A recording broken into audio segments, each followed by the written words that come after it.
Ooh, I'm calling the meeting to order. I'm sorry about being late, traffic and all kinds of stuff. So we're going to open our closed session. Mhm. Am I doing this right, y'all? Hold on. We're going to do a roll call, correct? Oh, that's for public session. Yeah, we're opening public session first, right? Okay, sorry. Okay, so we're going into closed session, right? So I'm going to call our meeting to order for Sequoia Union High School District on Wednesday, March 6, 2024. And we have a couple of closed items and want to see if there's anyone online who has a public comment. I don't see anyone online and no public cards in person. Okay. Anything else I need to do before we go to closed session? No. No. All right, y'all, we're ready to go to closed session. Thank you. Sequoia Union High School District's school board meeting. And we're so happy to see so many of you here, as this is a place where you belong and to hear from us and for us to hear from you. So I'm going to open up our meeting. It's I was about to say September. It's not September. It's not September. What date is it? March 6th. It's March 6th, y'all, not September. And so I want to call the meeting to order. And what I'm going to do is read the following out loud. Members of the board may submit, not members of the public may submit written comments for the board in advance of the meeting via email at board@seq.org. All comments sent in advance of the meeting will be shared with the board prior to the meeting, but will not be read during the board meeting. Members of the public who wish to remotely provide comments during the meeting use the raise hand feature. Speakers must raise their hand during agenda items. 8.1, the public comment portion of the meeting, in order to comment on the topics not included on the approved agenda. To speak about an item on the agenda, please fill out a speaker card with Laura right here on the end. And you will provide that to our executive assistant. And when requested agenda item comes up before the board, the speaker will call you forward. Okay, so now I'm going to turn it over to Laura for a roll call, please. Student trustee Argawal is absent today. Student trustee Yuryev, Here. trustee Ginn, Here. trustee Dubois, trustee Koo. Here, Trustee Koo is attending via Zoom. Trustee Nori. Here. Vice President Nori and President Stevenson. Here. We have a quorum. So now we're going to go to the approval of the agenda. Does anyone have any comments or wish to pull anything from the agenda? Anybody? Okay. Can I have a motion to approve the agenda, please? I move to approve the agenda. Thank you, I'll trustee second. Koo and trustee Dubois. All in favor? Aye. Aye. Okay. So I'm going to report out from the closed session today. On the item of 2.2, non-employment of probationary certificated employees, resolution 013. During closed session held earlier tonight, the board adopted a resolution in pursuit of California Education Code, section 44954, and authorized by the district superintendent or her designee to notify the probationary certificated employees listed on the resolution of the non-employment for the 2024-2025 school year. The yeses or ayes were 5, nays were noes, and abstain was no. Thank you. Now for item 2.3, temporary certificated non-reemployment resolution number 012. During closed session held earlier tonight, the board adopted a resolution in pursuit of California Code Education 44954, authorized by the district superintendent or her designee to notify the temporary certificated employees listed on the resolution of their non-employment for the 2024-2025 school years. All the ayes or yeses are 5, nays are 0, abstain is 0. We also met about superintendent evaluation, and nothing is to be reported out regarding that. We will resume that after the end of the agenda today. All right.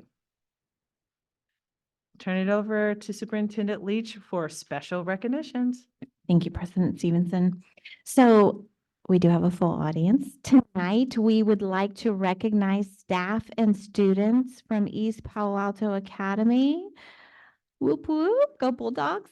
I will get up to tell us more about their amazing athletic director and their phenomenal students and teacher in the service learning leadership class. Good afternoon, good evening, Superintendent Leach, Cabinet, and trustees. You are in the midst of absolute greatness. The first person I want to recognize is someone who in her spare time raises 2 children, is a trustee of the Ravenswood City School District, and just for kicks is also our department chair. On the side, she teaches a class, she is a PAR coach, and she's our athletic director. She is a force. It reminds me of both of the teachers we're honoring today, remind me of a club we had at Chavez where I said to nominate a student, you just had to say that they are someone, you gave them a task, you walk away and you come back and it completely overwhelms you with how much further and better it is than you could have ever imagined. And that's how Laura Nunez approaches her work. She has been the driving force behind our athletic program for over 9 years. Despite daunting challenges, she led us through remarkable success with her unmatched determination and passion. Beyond the victories, Laura's compassion and mentorship have shaped our scholar athletes. Getting us in the league was the work of incredible determination. So for many years, she was hand scheduling to ensure that our students didn't even realize they were in a league because everything had to be done by hand. Calling, emailing, calling again, and making sure our students had a full schedule, even while not in the league. And then on top of that, we had to convince the league that we were not who they thought we were. We were better, we're different, and we would never go back to what got us out of the league to begin with. And she did that through her incredible vision, her determination, and even those little things that people don't notice, but when you go to all those meetings aren't extra nice to these folks who seem to think that we are a certain somebody that we're not. And she did that for years. Now students and staff alike literally crowd the gym and the fields cheering our beloved Bulldogs on. What people don't see are the pep talks for the athletes who want to quit, meetings to encourage students from academic probation, cleaning the uniforms, tracking down the uniforms, the endless GoFundMe posts to expand our struggling athletic budget, and a million other things big and small that make the Bulldog Athletics program something we are very, very proud of. At the most recent end of season PSL meeting, other coaches complimented me about the Bulldogs being great kids. When other teams have their bench overflowing with athletes and we have just enough to play, we never give up. Earning Bulldog Scholar Athletes commendations for all league MVP, all league champions in volleyball, and many more celebrations to come. That doesn't happen on its own, and that's because of the leadership of our athletic director, the inimitable, the hardworking, the imaginative, the absolutely incredible Laura Nunez Aguilar. So thank you.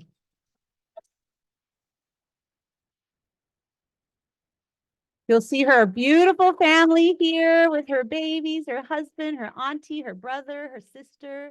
Where's mom? Uh-oh, mom's at work. At EPA.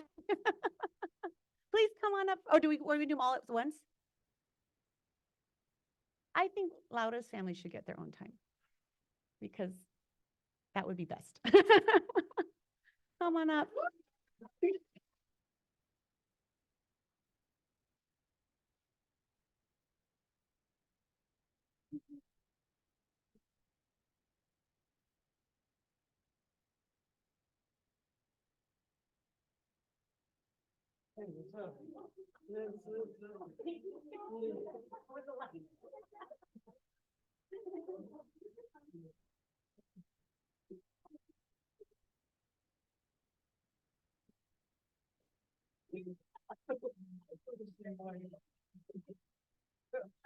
Spare time, you know. Got a lot of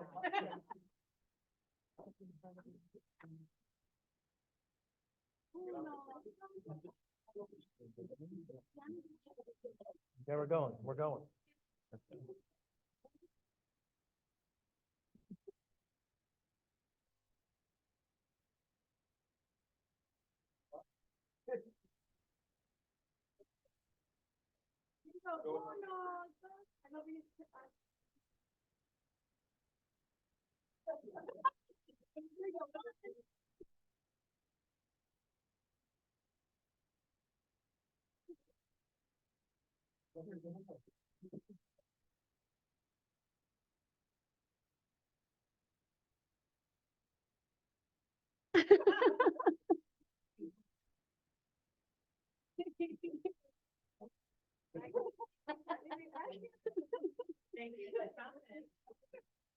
I think Chris Rock has a joke. If you want to see people get things done, give it to a mom.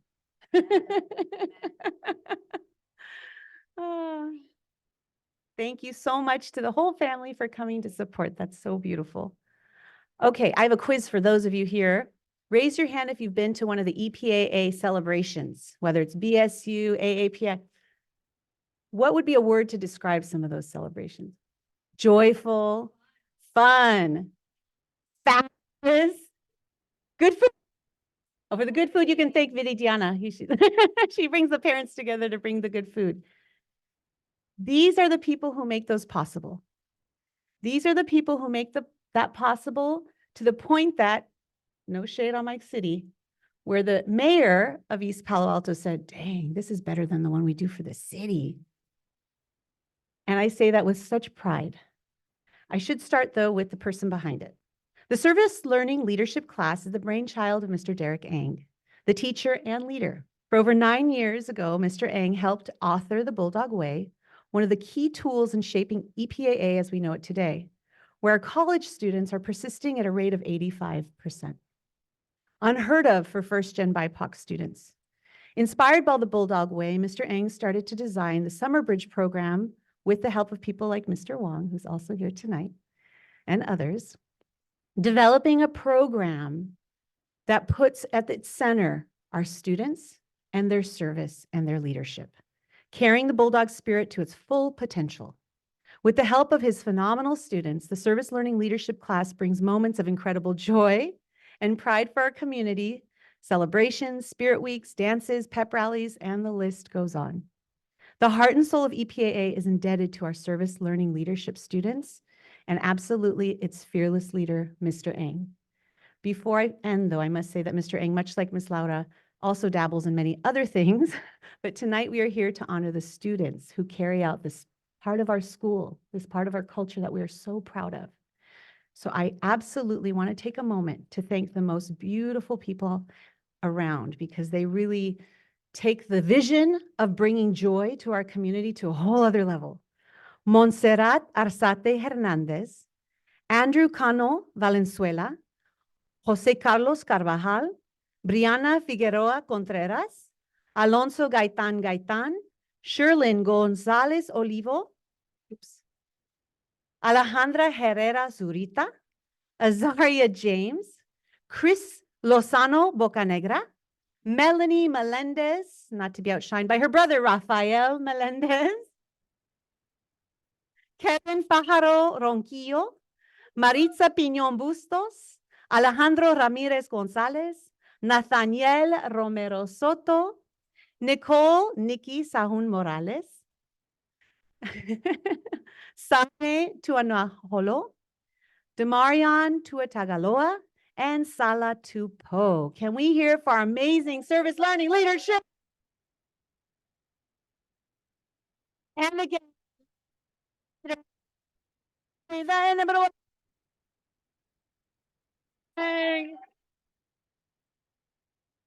okay, this is going to be tricky.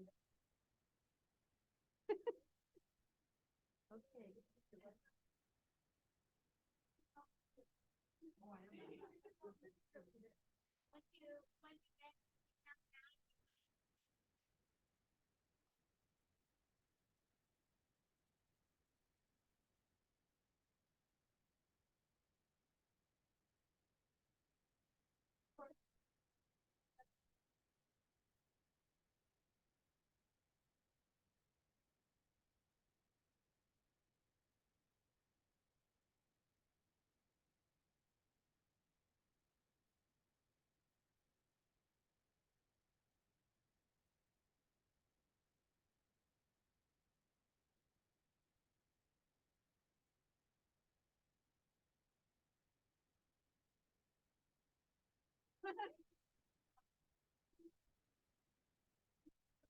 You're good.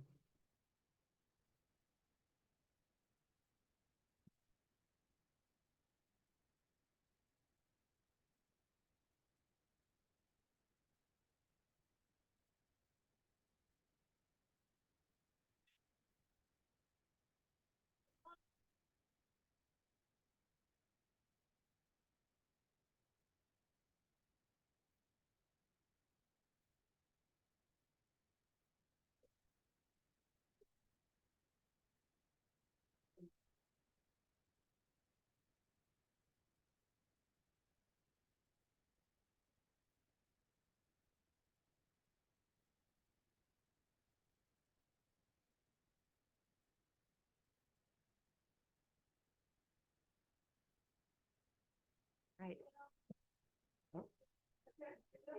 Can we get a round of applause to all these amazing families? I think we all can agree that you don't have students this productive, trustworthy, and awesome without parents. Quiero dar gracias a ustedes como padres. Nosotros sabemos más que todos que es imposible tener alumnos que son tan increíbles, ayudando, siempre feliz, siempre con energía positiva, sin ustedes. Ustedes son los mejores maestros, son los primeros maestros. Muchas gracias a todos. Thank you. Okay.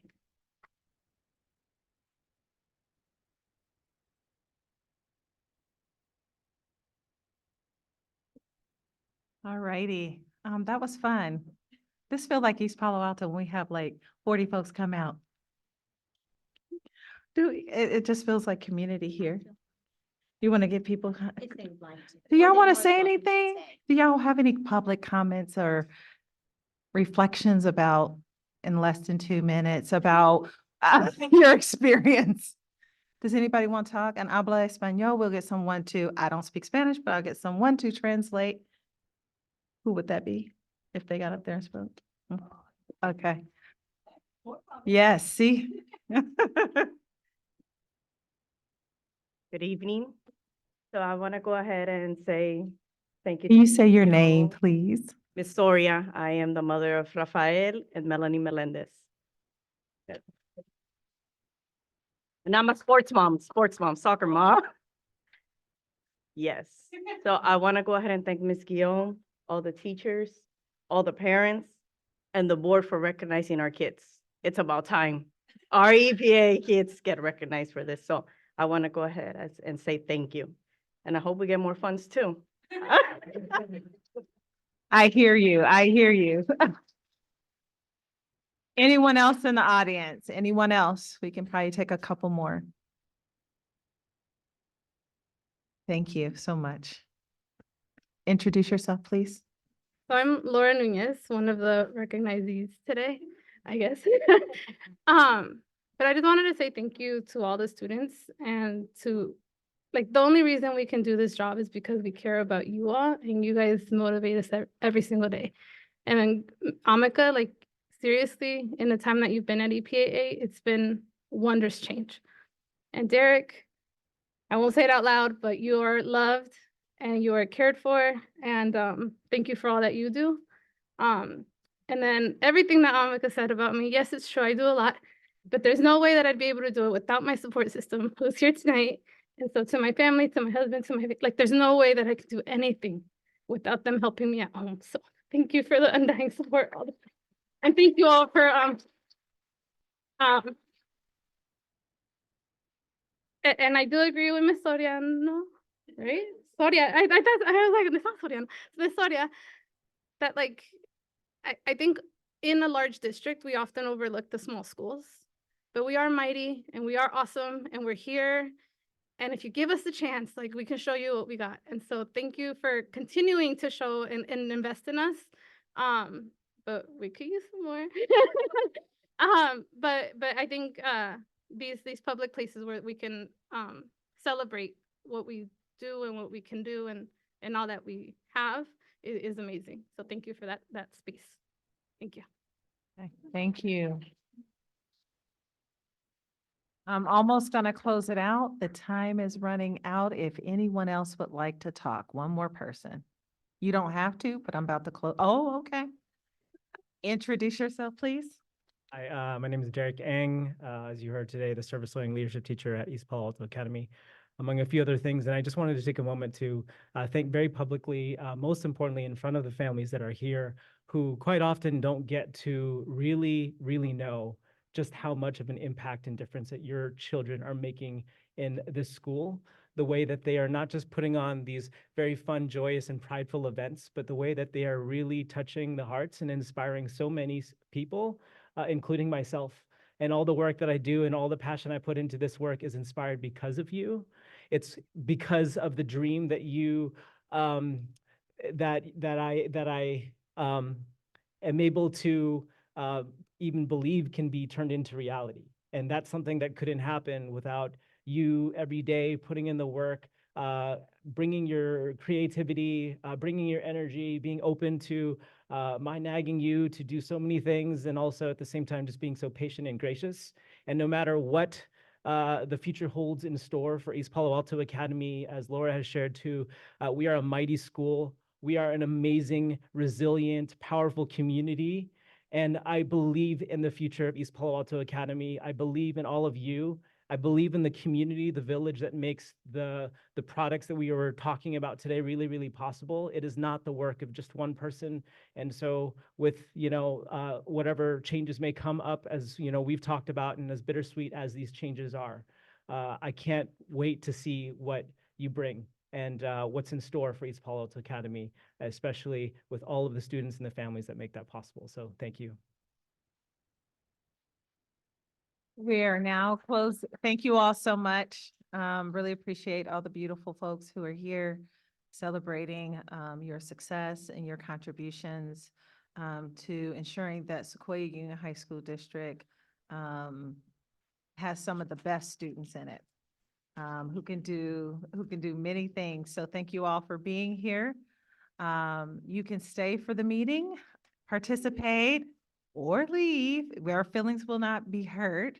And so what I'd like to do, I'm going to go ahead and start the meeting, but if I start seeing people leave, maybe give us a couple of minutes. We all welcome you to stay, but it's absolutely okay if you'd like to leave.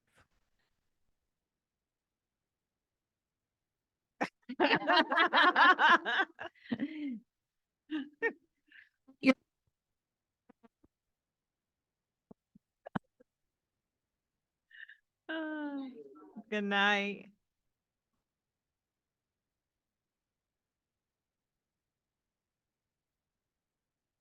So we're just going to give a couple of minutes so people don't feel weird that we're starting and having to tiptoe out.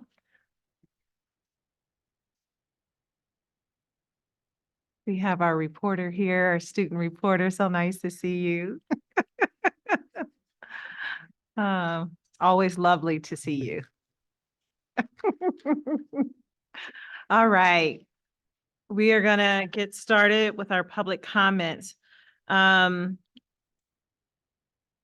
board does not act upon the matters that have not been agendized except under limited circumstances as permitted by law.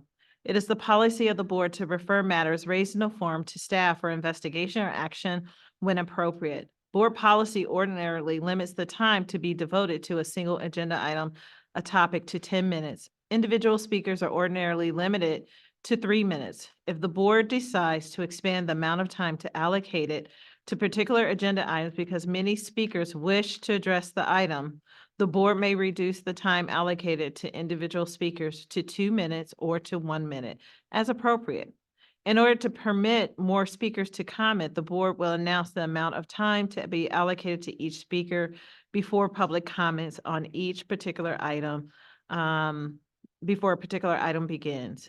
We ask speakers to keep it within the time limits. I also want to say, because of some of our past meetings, we are also asking people to use respectful language as much as possible, so that we honor the diversity of our community, and we respect all, and we welcome public speech. the right to speak the way that you want, but we also want our community to be respected at the same time.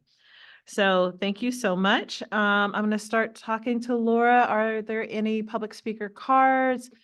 We have no comment cards from the floor. Okay, we have one online. It sounds like M. R. Good and Chloe Gentile Montgomery. Lauren Cromroth. Okay, so we're gonna stop it there. 1, 2, 3, 4. 1, 2, 3, 4, 5 over here. Someone over here? Yeah. So we have 4 people. Sounds like 4 into 10, we're only doing 10 minutes. So if we go 12, it's 12 minutes and I don't want to go over the 12, I think I want to do a 10. I don't do the math. Help me with the math. Yeah, that's fine, 3 minutes each Or 2 minutes each? Oh, so So- two. So two, 2 minutes each so that we can stay within the 10 minutes. Okay. We have everybody. We have 4 speakers, 2 minutes each, so that we can stay within our 10 minutes. All right. So who's going to go? I'm going to let you speak, Laura. Okay. First up, we have M. Airgood. And to remind people, this is unagendized items. Okay. Which means it's not on the agenda. So if you're speaking earlier, we may interrupt you and ask you to come back when the item is up. Thank you. Yeah, this is Mark Airgood. I'm a part of the Equal Opportunity Now by Any Means Necessary Civil Rights Caucus in the teachers unions locally and nationally. I'm speaking tonight to oppose the decision to non-reelect ethnic studies and social studies teacher Chloe Montgomery. That decision needs to be rescinded. Ms. Montgomery is a second-year probationary teacher who has had excellent evaluations for the whole time she's been in the district. She's been vital in supporting Black, Latino, other immigrant students, as well as all of the students in the school. She is the only Black teacher in the school, and she's the Black Student Union sponsor and an advocate that students and parents come to when they need someone to stand up for them. She refused to be silent on the ongoing occupation of Gaza. And that's the biggest issue of the world now. The students have to talk about that, have a right to talk about it. The attack on Ms. Montgomery is an attack on free speech, in particular speech in defense of the rights of Black, Latino, and other immigrant students. This district contains huge disparities on the basis of income and of race. It's imperative to retain teachers who stand up for students and families who are less privileged and have to make a continuous fight for their rights. Chloe Montgomery is such a teacher. She's proven that. I call on this board to rescind her non-reelection. Thank you. Thank you. Next, we have a Chloe Gentile Montgomery.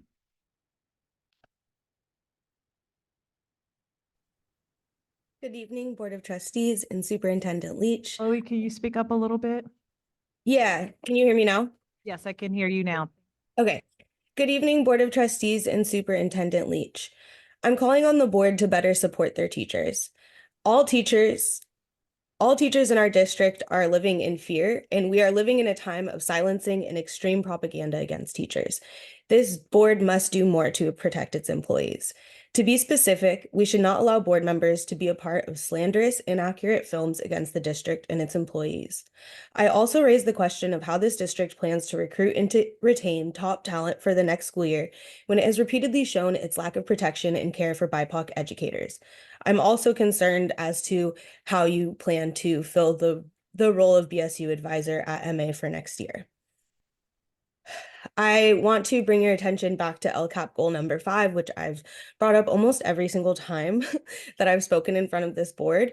And I really, really want you to think about how you're going to recruit and retain teachers, BIPOC educators that reflect our that reflect our district's diverse community, while you're actively pushing out BIPOC employees and making them feel unsafe. Lastly, I want to call on the board to consider a change in the uniform complaint procedure process to increase transparency around the issues the district is currently facing, as I personally know of in the in the dozens of uniform complaints that are against the district that aren't usually brought up at these meetings. So I want there to be more transparency around the issues that the district's currently facing, and also to provide true restoration to those that file complaints. Thank you for your time. Thank you. Next, we have Lauren.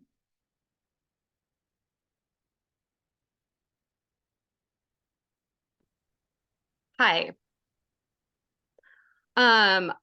I attended a documentary premiere on Friday, and it was a hatchet job. It was unresearched, uninformed, and it was an unfair attack on this district, this board, and Miss Chloe Gentile Montgomery. It did not attempt to provide accurate, balanced, or honest information. It was a group of people with an axe to grind complaining on camera, little more than propaganda. One of the principals has already publicly acknowledged this and said how ridiculous it is. But when ridiculous things are passed off as fact, it can be incredibly dangerous and harmful. I saw a theater of people get fired up because they were so misinformed. Also, Miss Gentile Montgomery has already been the subject of harassment, and this kind of situation is exactly what leads to that behavior. I expect this board and the teachers union to proactively stand up for Miss Gentile Montgomery and condemn such attacks. And as earlier speakers and Miss Gentile Montgomery herself has already said, it is a bad look. It is a bad look to let her go. Good luck recruiting Black teachers, Black staff when they don't feel safe coming to school. That's what I got. Thank you. Our last speaker is from Roth.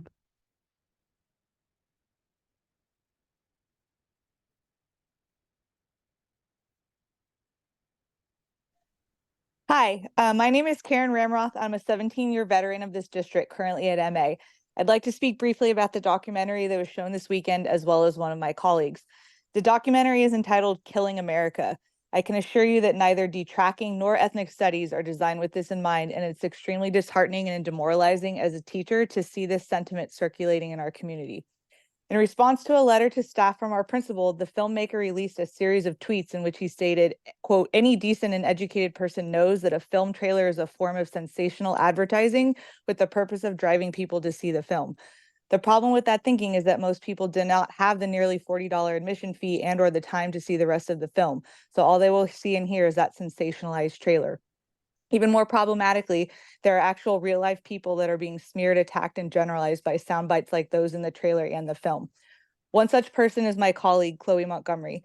While some of you may quote know her based on things you have heard or seen circulating on social media or the press, most of you have little to no knowledge of what she is like as an educator. She's a thoughtful and dedicated teacher who goes above and beyond the job description in her contract to provide meaningful, restorative, empowering experiences for her students. She advises the BSU. She has planned and implemented field trips for her ethnic studies and BSU students, and she's a generous colleague when it comes to sharing ideas for lessons and her expertise in the field of ethnic studies. Most importantly, she cares deeply for her students. This job is not simply a paycheck for her. I had the pleasure of collecting letters from her students in which they expressed their appreciation for how she made them feel in her classroom, the ways in which she challenged and supported them in their thinking, and their eagerness to continue to learn about history from her.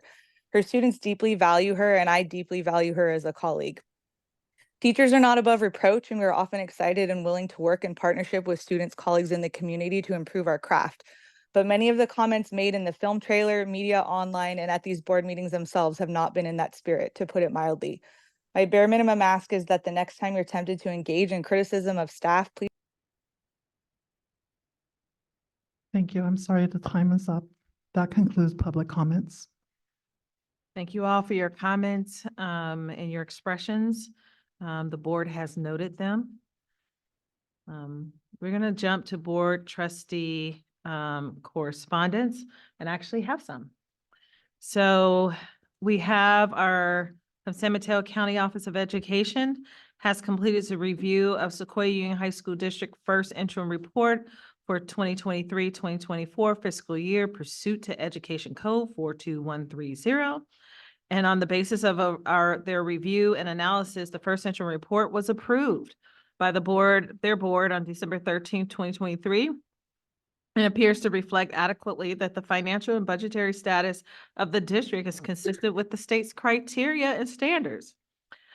The district has had submitted a positive certification, which means the district has been certified and will meet its financial obligations for the current fiscal year and subsequent 2 fiscal years.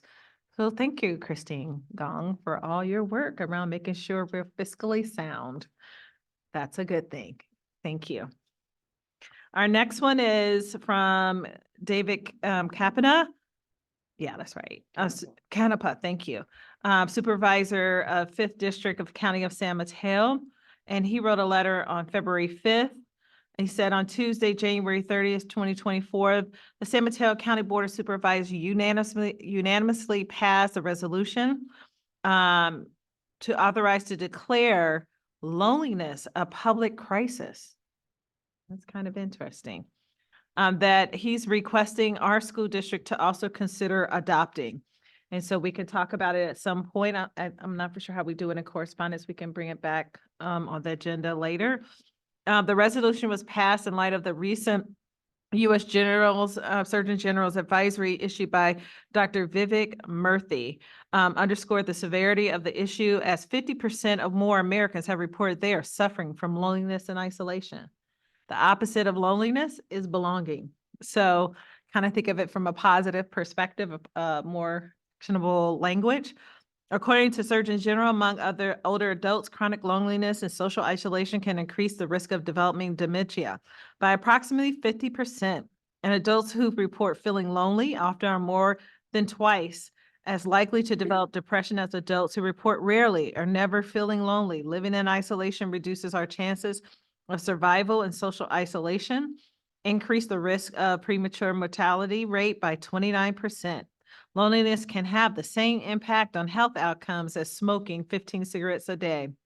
It is important to note that young adults between the ages of 18 and 25 are also significantly impacted by loneliness and isolation, and addresses this issue within our school district is paramount to your youth well-being and development. In light of these concerns, I have taken the initiative to urge Governor Gavin Newsom to establish a Minister of Loneliness position within the Department of Aging and under the auspice of Surgeon General. And close with this letter, the language San Mateo County resolution, which I believe serves as a valuable template for the district. Thank you for your consideration. So I'm looking to my past presidents. When someone has given us a resolution, how do we typically do it? We bring it back on the agenda or we say something now or? You can decide at future agenda. Yeah, So superintendent can talk about it. We don't always Okay. just take the resolution that's given to us. Okay, so we'll just bring it back as a future agenda items or discuss it with we'll discuss it at the end, okay?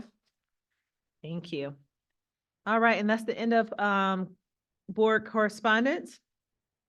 So I'm gonna go over Board of Trustees and Superintendent comments and committee reports. We're gonna start with the Board of Trustees. Does anybody have a report they would like to share?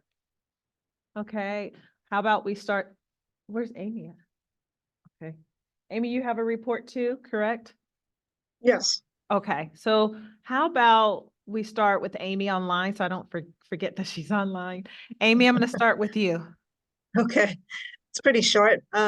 Just wanted to wish everyone a happy International Women's Day in advance. It's this Friday, and this year's theme is Inspire Inclusion, and you're supposed to make this heart shape. But I think it is very important. Part of that sense of belonging is feeling included. And in this case, from a women's perspective, one of the items that really relates to education is really encouraging girls to study STEM and really supporting them in that. And so I thought that was a great thing to start off the meeting with. And then last month, I had a chance to go to the Black History Day celebration at EPAA. So thank you, Principal Guillaume, for inviting. And I always enjoy going to EPAA because all of their celebrations are so festive. It's all decorated. People are hanging out and socializing and really building community with lots of food and entertainment. So it's really a great way to celebrate different cultures and make everyone feel like a community. And then last week, I think it was last week, the 26th, I went to the San Mateo County School Boards Association General Meeting, and I just want to send my accolades to Trustee Stevenson, who did a great job sharing her insights. And the topic was on calming the waters, managing disruptive board meetings. So she did an awesome job. And one of the takeaways I got from that meeting was, free speech is very important, and we cannot stamp out free speech, but we can promote respective behavior by just making sure people are clear on what the expectations are. So whether that's in writing or verbally or whatever it is, just constant reminders of what we expect good behavior to be, respectful behavior. And that goes a long way in preventing disruptive board meetings. That's it. Thank you so much. Trustee Ginn? And I'll share with our colleagues that Bonnie Hanson, Todd Beal, Shawnice Stevenson, and I attended the WASC event at Claremont on Sunday, and it seemed as though it went pretty well. A nice group of people, and they got our feedback about various things, but just thought I'd share with the rest of you that happened. Thank you for that. Trustee Dubois? President Stevenson and I attended online the Combating Anti-Semitism in K through 12 public schools. So we watched it together and we debriefed together. I did think that was a thoughtful conversation. I want to especially give praise to a student from Woodside High School who gave testimony, along with many other students around California. And again, it was just very thoughtful. Our state legislators were also a part of that conversation. Diane Pappen did a meeting for women leaders. That was last Friday. It was really exceptional. I think it's probably the best meeting one of our elected officials has ever put on. She was actually very quiet. It was an opportunity to network, and then she interviewed 3 amazing women to talk about leadership challenges. So I left feeling, I don't know, just very inspired, and very, very fed, because often this job is hard to be in elected office. So I really thanked her for that. Trustee Koo was there as well. I also wanted to thank President Stevenson for her training on calming the waters. It was very well received by school board members from around San Mateo County. And my favorite event was attending the Boys and Girls Club Youth of the Year, where several of our students were finalists. Can there be anything more inspiring than that? And they raise a heck of a lot of money. I feel very poor when they do their fund a need, but anyway, it was a great event. I think that's it. Trustee Nori? Yeah, I can go next. So it actually hasn't seemed like it hasn't been that long since our last board meeting, but I also got to attend the San Mateo County School Board's training put on by President Stevenson. I thought it was very well done and very informative for a lot of board members across San Mateo County to have a discussion. I also, with President Stevenson, got to attend the MA BSU event that was put on for Black History Month. I thought it was very well organized, very well run, and a lot of the speeches and performances were really cool and amazing, and I learned a lot from that too. And finally, I'd like to acknowledge that yesterday was actually election day, and there are a lot of open seats in roles higher up than our district, but that interact with our district. So I think in November, when more of these races get settled, we as a district will look forward to interacting with our representatives both on a state and federal level to advocate for the needs of our students. Yes, go ahead, trustee. I forgot the most important thing. On Monday, the board had a board retreat, and it was organized by Superintendent Leach and President Stevenson. And I want to say it was really good. Before the retreat, I spent some time just reading sort of general things about retreats, and it's often about corporate retreats, and they talk about the different types of retreats. They talk about the different type of retreats you can have, and often it's like, team building or whatever. But I think the most important aspect is to actually have training, because we need continuous training in this role. And so the communication training was excellent. You also offered legal training. It's an opportunity to get to know each other better. So excellent job, you two. All right, so I am left. First of all, just want to appreciate the board for coming out. I wasn't the main trainer. We did have a lawyer that was there for our Calming the Waters. Just really thinking about the last few months and just from a place of care, for our community care is what we call it in social work, where we're caring for each other and how can we best make our room as safe as possible for folks in our community, while respecting their rights, while listening to differentiating views, and really worked with the lawyer, and I forgot her name, I want to say is Ilana. There it is, Ilana, and I'll look for her last name in a minute. But her law practice was really called humanizing law, which kind of sort of fits with social work. So I was like, we resonated with each other well. But also being able to take care of ourselves as leaders is really important. Because I don't know y'all, I'm not getting rich off my little stipend that I get here. So it really is a labor of love to serve the community. And it really is servanthood. And it takes a lot of time without our families and our health and all kinds of things. So even though we want a safe environment, we also need to model leading well, doing it well, but also being well. So I want to thank you all for coming. I did go to the BSU event at EPAA. Thank you, Amaka, for always inviting us. And as I look at Redwood, thank you for inviting us to come over to your school, to be a part of that amazing food that y'all had from, what was his name, Chef? What was Chef's name? Chef somebody, but he was from Stanford. That food was the bomb, and all professional language. But I also wanted to thank one of the BSU participants who invited us as a group, Tatiola, and really wanting us to be there. She was also the young woman who asked me to ride the bus, because she had some feedback about the bus ride from East Palo Alto to Menlo Park. So I'm starting to see some real leadership there in some of the students, and was very pleased to participate in the cooking contest that I lost. It was mac and cheese and I lost, but they said it was good anyway. So, but I'm okay bowing down and letting someone else win, because they were the bomb. And then I just want to take this time to really thank Trustee Dubois.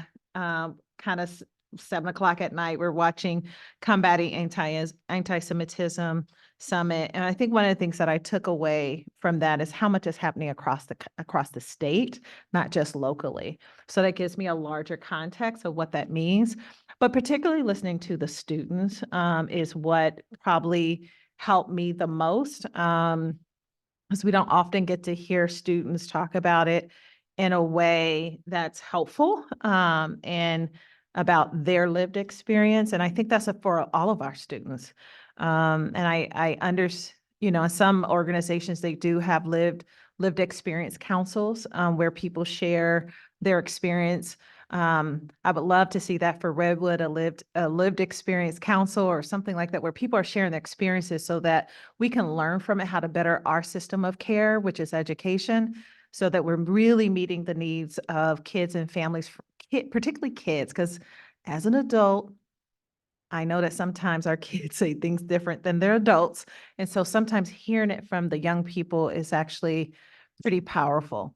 So I'm actually going to reach out to Mark Berman and learn a little bit more because he was on there as the public official in this area. And then the board retreat. Thank you all for participating and trusting the process. And I feel better coming out of that meeting around how to create a more safe environment for all of our community members, but specifically our students to come to our meetings to feel safe expressing themselves because they're going to be our student trustees one day. Some of them, they already been trying to tell me how to apply. And I've been sending them to Jacob. So I'm excited about that. And I think representation is really important of all student voices when you're a trustee. And so I think we have some candidates that can really balance themselves out across our district, which is vastly diverse. So I wanted to take the moment to do that. And then the last thing, make an announcement that San Mateo County Office of Ed is they had a workshop on anti-Semitism. Tell me if I'm saying this right. Islamic phobic, I think it is. And some other titles then talking about living in harmony or something. So I'm asking for the recording of that. I'm going to watch it myself, but I will send it out if you guys decide to watch it to kind of think about our leadership here. So thank you so much. And I'm going to turn it over to Superintendent Leach. Thank you. Thank you all for your service over the past couple of weeks.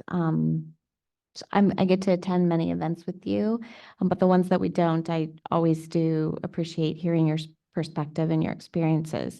Last Monday the 26th, I had the privilege to attend the Labor Management Institute at the San Mateo County Office of Ed with Assistant Superintendent of HR Todd Beal, Edith Salvatore, President of SDTA, along with Lexi Preto, along with Renee Alvarez, President of AFSCME, and Chris Chapoister. And it was a day of us learning how to work better together, because we can always be better, we can always do better, and to really evaluate and set up systems that continue to build the relationships, even outside and away from the table, to really handle all of the changing ways that our industry is actually evolving right before our eyes. And we have seen it definitely evolve over the last several years. And then that night, I also intended to support President Stevenson for the Calming the Waters. I was the only superintendent in the room, but I was glad I was there. I felt like they needed a superintendent in the room. So that was good, but I thought you did an absolute fabulous job, and always good to get additional legal contact. So I thought she was a great fit, and she's also local. So I do want to give you kudos for a lovely presentation. And then, on my calendar, what we did after that. We did sell some bonds and we got some excellent information coming, but more information, that's just a little bit of a teaser. I'll provide more information on that a little bit later. I want to thank the team for attending the WASC interviews last Sunday. So I appreciate that. It's a Sunday, and that can be a little weird, that like go into a school site on a Sunday, spending a few hours with teachers and staff and visitors to do WASC. So I do appreciate that. And then I do also want to thank you all for participating in the retreat. I felt everyone came ready to learn. I felt it was a fabulous, engaging day for us, and I just appreciate your time and dedication to this board and to us as a governance team. So thank you very much for that. Thank you. All right, trustee of one, student trustee of one, Jacob, you got the mic. Thank you, President Stevenson. Short and sweet today. First of all, I want to again recognize the EPA students. That was amazing to see, and I'm really hopeful that at some point in the coming years, we can hopefully have an EPA student sitting right here. And also I want to recognize my teachers at Carlmont. As you guys mentioned, we had WASC over this week, and it was just, again, a reminder how every single one of the teachers at Carlmont is so absolutely amazing, and just wanted to thank them. Also, I know MA had International Week this week, so just want to recognize that as well, and celebrate, again, recognize all the different diverse cultures within our district, and celebrate that. Thank you so much, Jacob. And then it is the Sequoia District Teachers Association. Come on down, Ida Salvador. We're turning it over to you.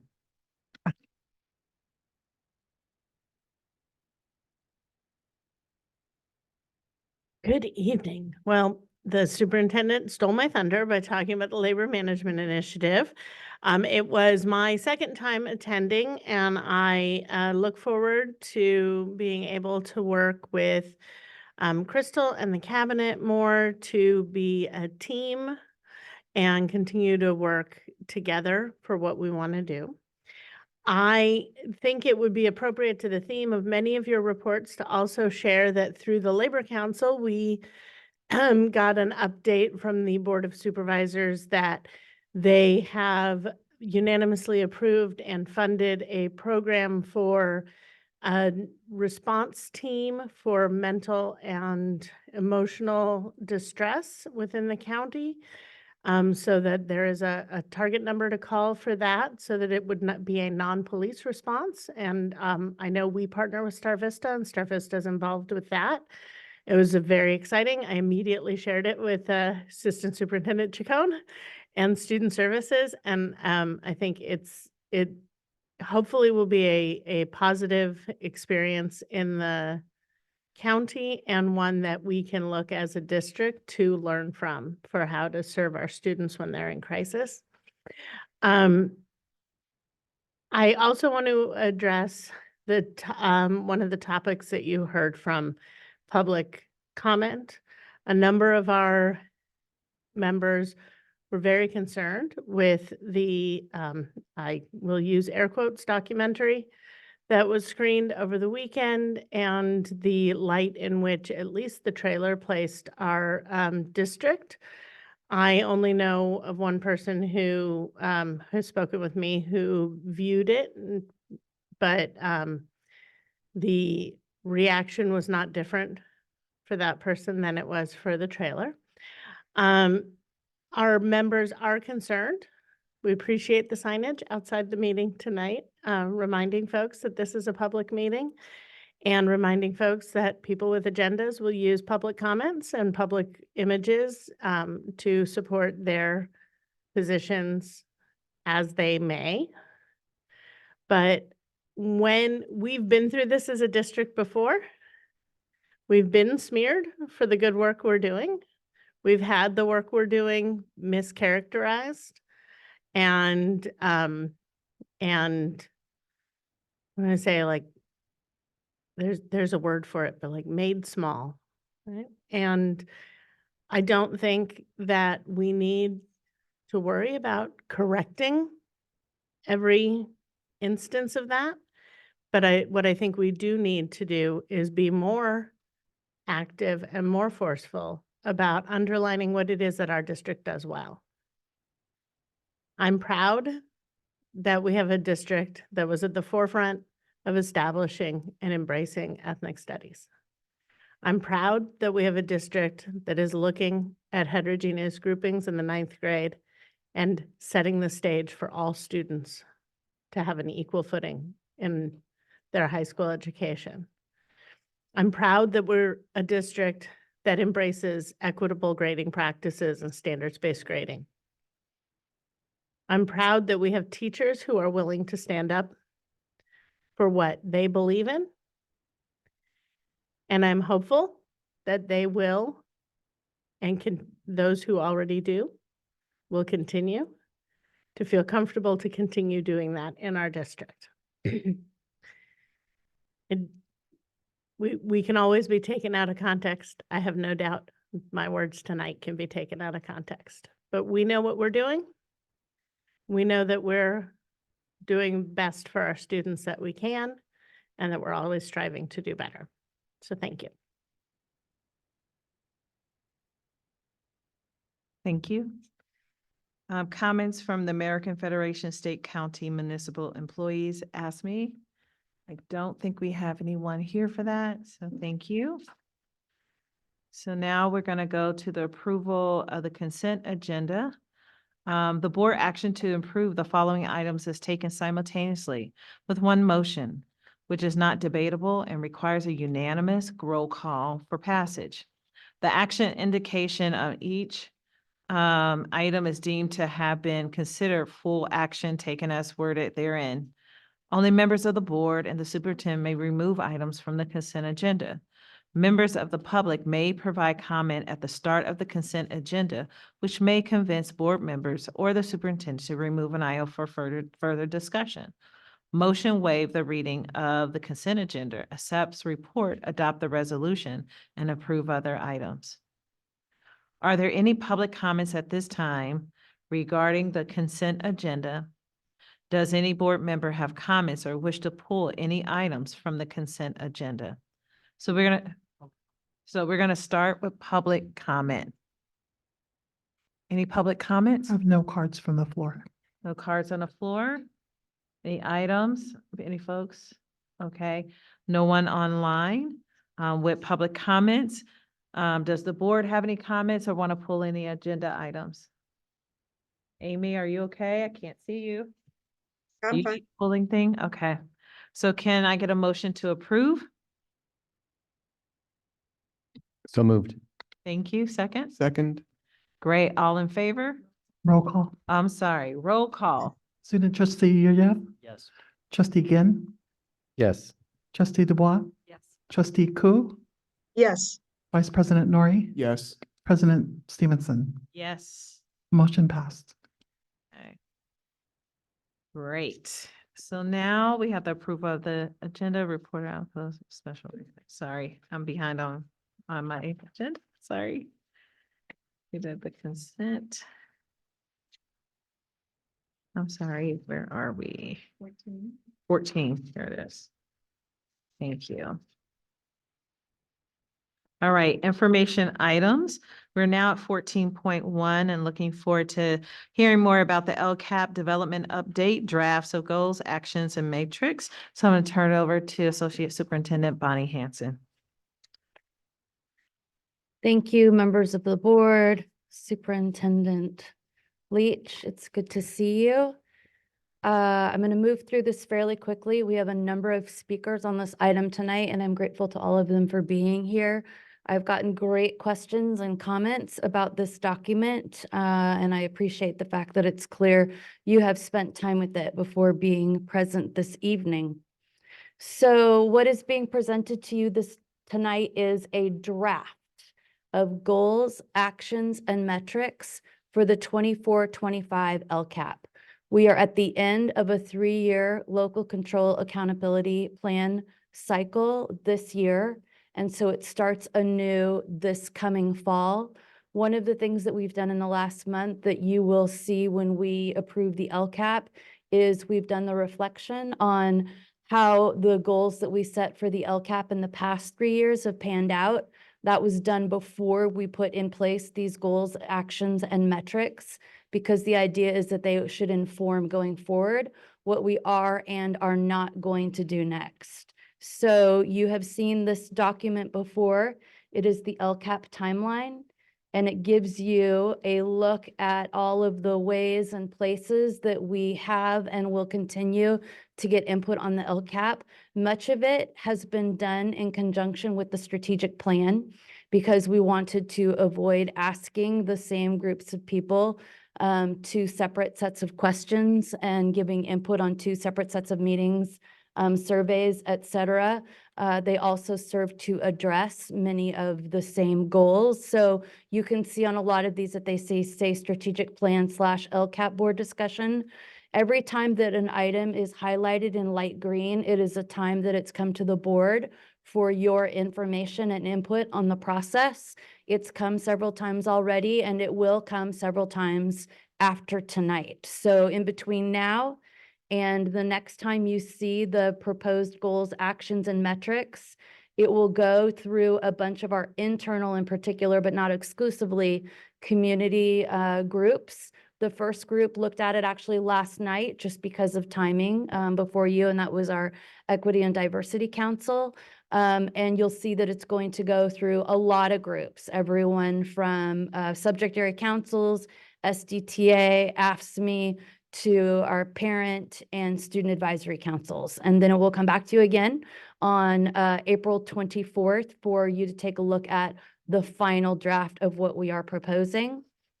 One other thing that I want to draw your attention to, because it is new this year, is you'll see that there are a few different occasions where we meet with Performance Fact, who is our consultant group over the strategic plan, and the folks who are in charge of us at the county for the LCAP creation, to really make sure that we're aligning those plans and that we are choosing goals and actions and metrics that those who will approve our LCAP this summer feel are worthy and reflect the areas for growth in our district.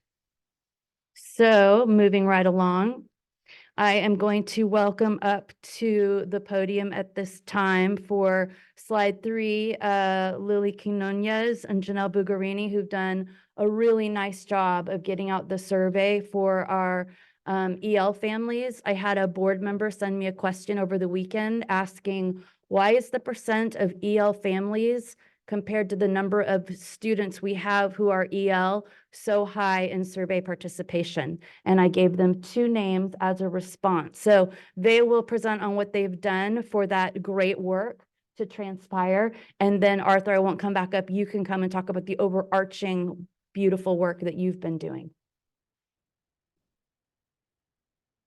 Hello, board, everybody. Hi, everyone. Good evening. We're happy to be here to present on the school and district efforts included that we were, working with, not just the 2 of us, but really it's district-wide effort. And a lot of the effort also goes to the site bilingual parent liaisons who we meet with monthly to, continue to build community, to have conversations about what's going on at their sites, how do we better support them, thinking about big picture and like specific needs of their site. So just to begin with, I think a lot of the effort when we are really successful is because the bilingual parent liaisons and Lily take the time to make individual phone calls to families. We do have a big effort to put out, the mass email messages, the mass robocalls that go out.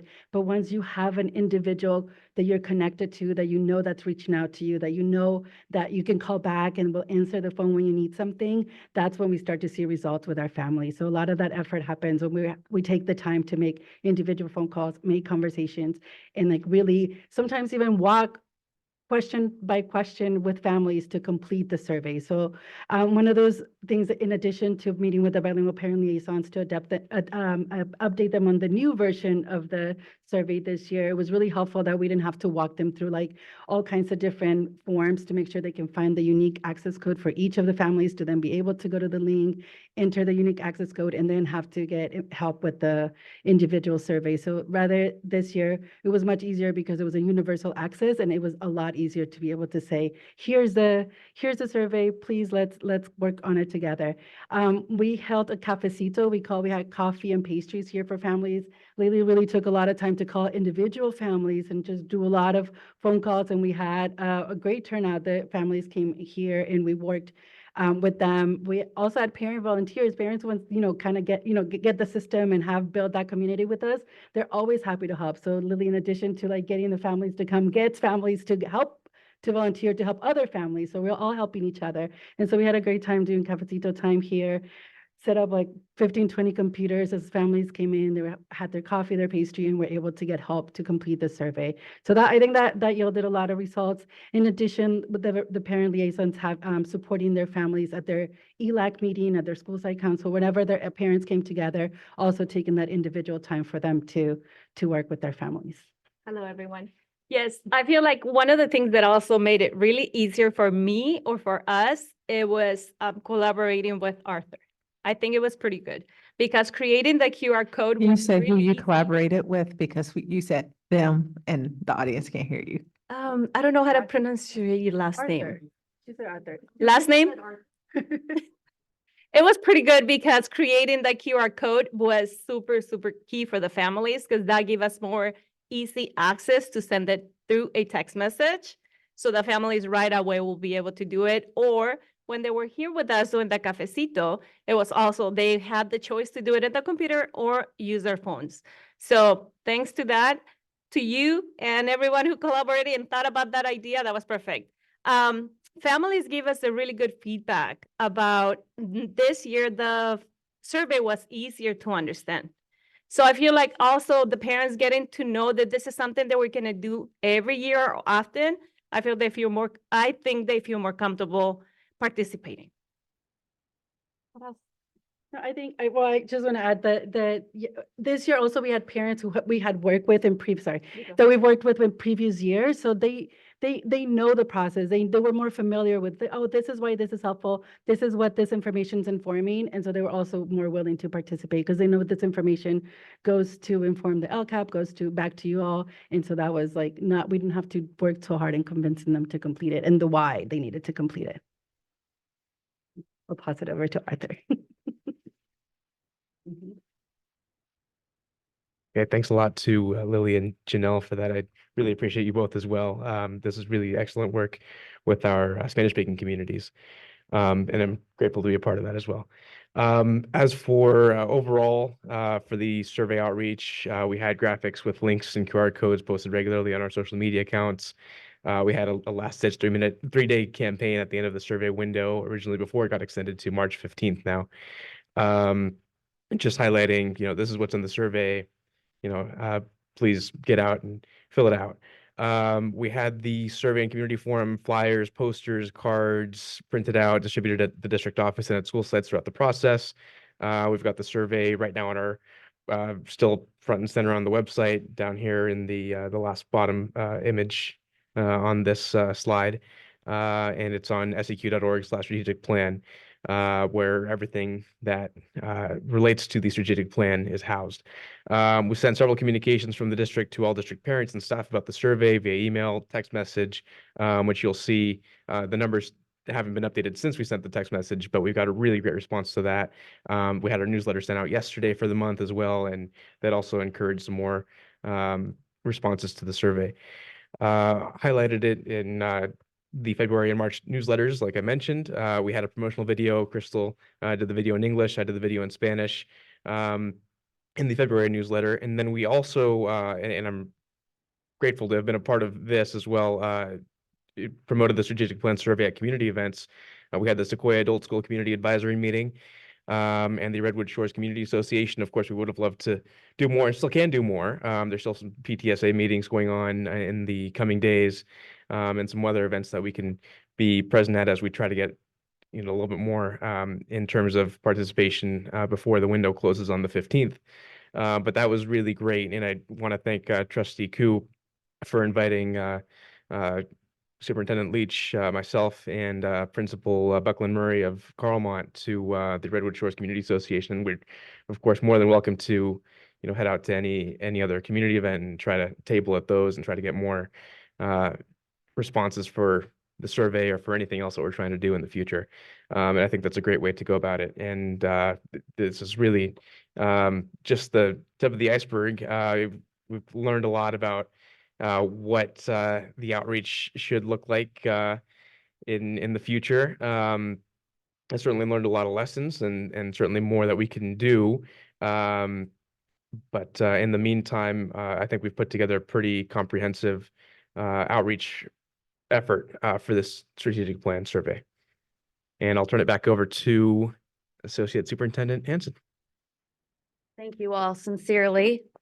So the data that I'm going to show you is as of February 26th, and the numbers for everyone except the students, because the student survey closed, have definitely gone up since then.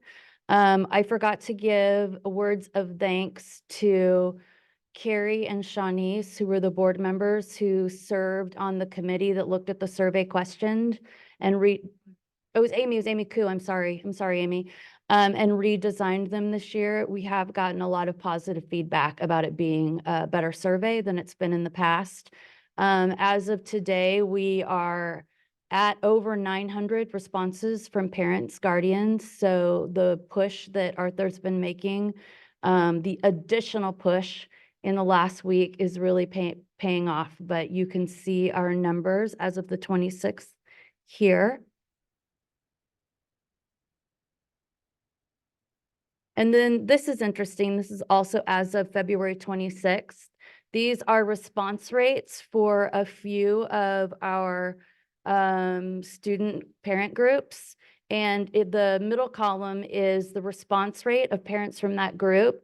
And the far right comment is the enrollment rate. So if you look of parents who responded, whose students receive special education services, 17.1% of the responses from parents and guardians came from parents whose oldest student was a SPED student, and the enrollment rate of our SPED students is 15.1%. So they are overrepresented in the data, and that's probably actually even a little bit more of a discrepancy because this is only based on your oldest child. So if the enrollment rate is 15.1% of our students are SPED, that's not just SPED who are oldest children in a family, right? So there's even a greater number if you look at that percentile of representation from our SPED families. This one's my favorite. Oldest child is an English learner. This is the group that if you look at the areas where we struggle to serve our students well, that has the largest number of students in a subgroup. Our greatest area for growth numbers wise is definitely in the service of our EL students, and their families are very well represented in the survey completion. RFEP students is much lower than the enrollment rate. RFEP parents are less likely to speak English at home than some of our other families, and their response rate is lower than their representation. And then never EL or RFEP, it's pretty close to what it should be. So response rates slightly higher, 3% higher than 3.1% higher than that group enrollment. Student survey. This very closely mirrors our student demographics. So we had a very good percentile of our student body that completed the survey this year, and I'm grateful to the sites and all the work that they did to make that so. But if you look at this document, it reflects really, really closely with our enrollment numbers.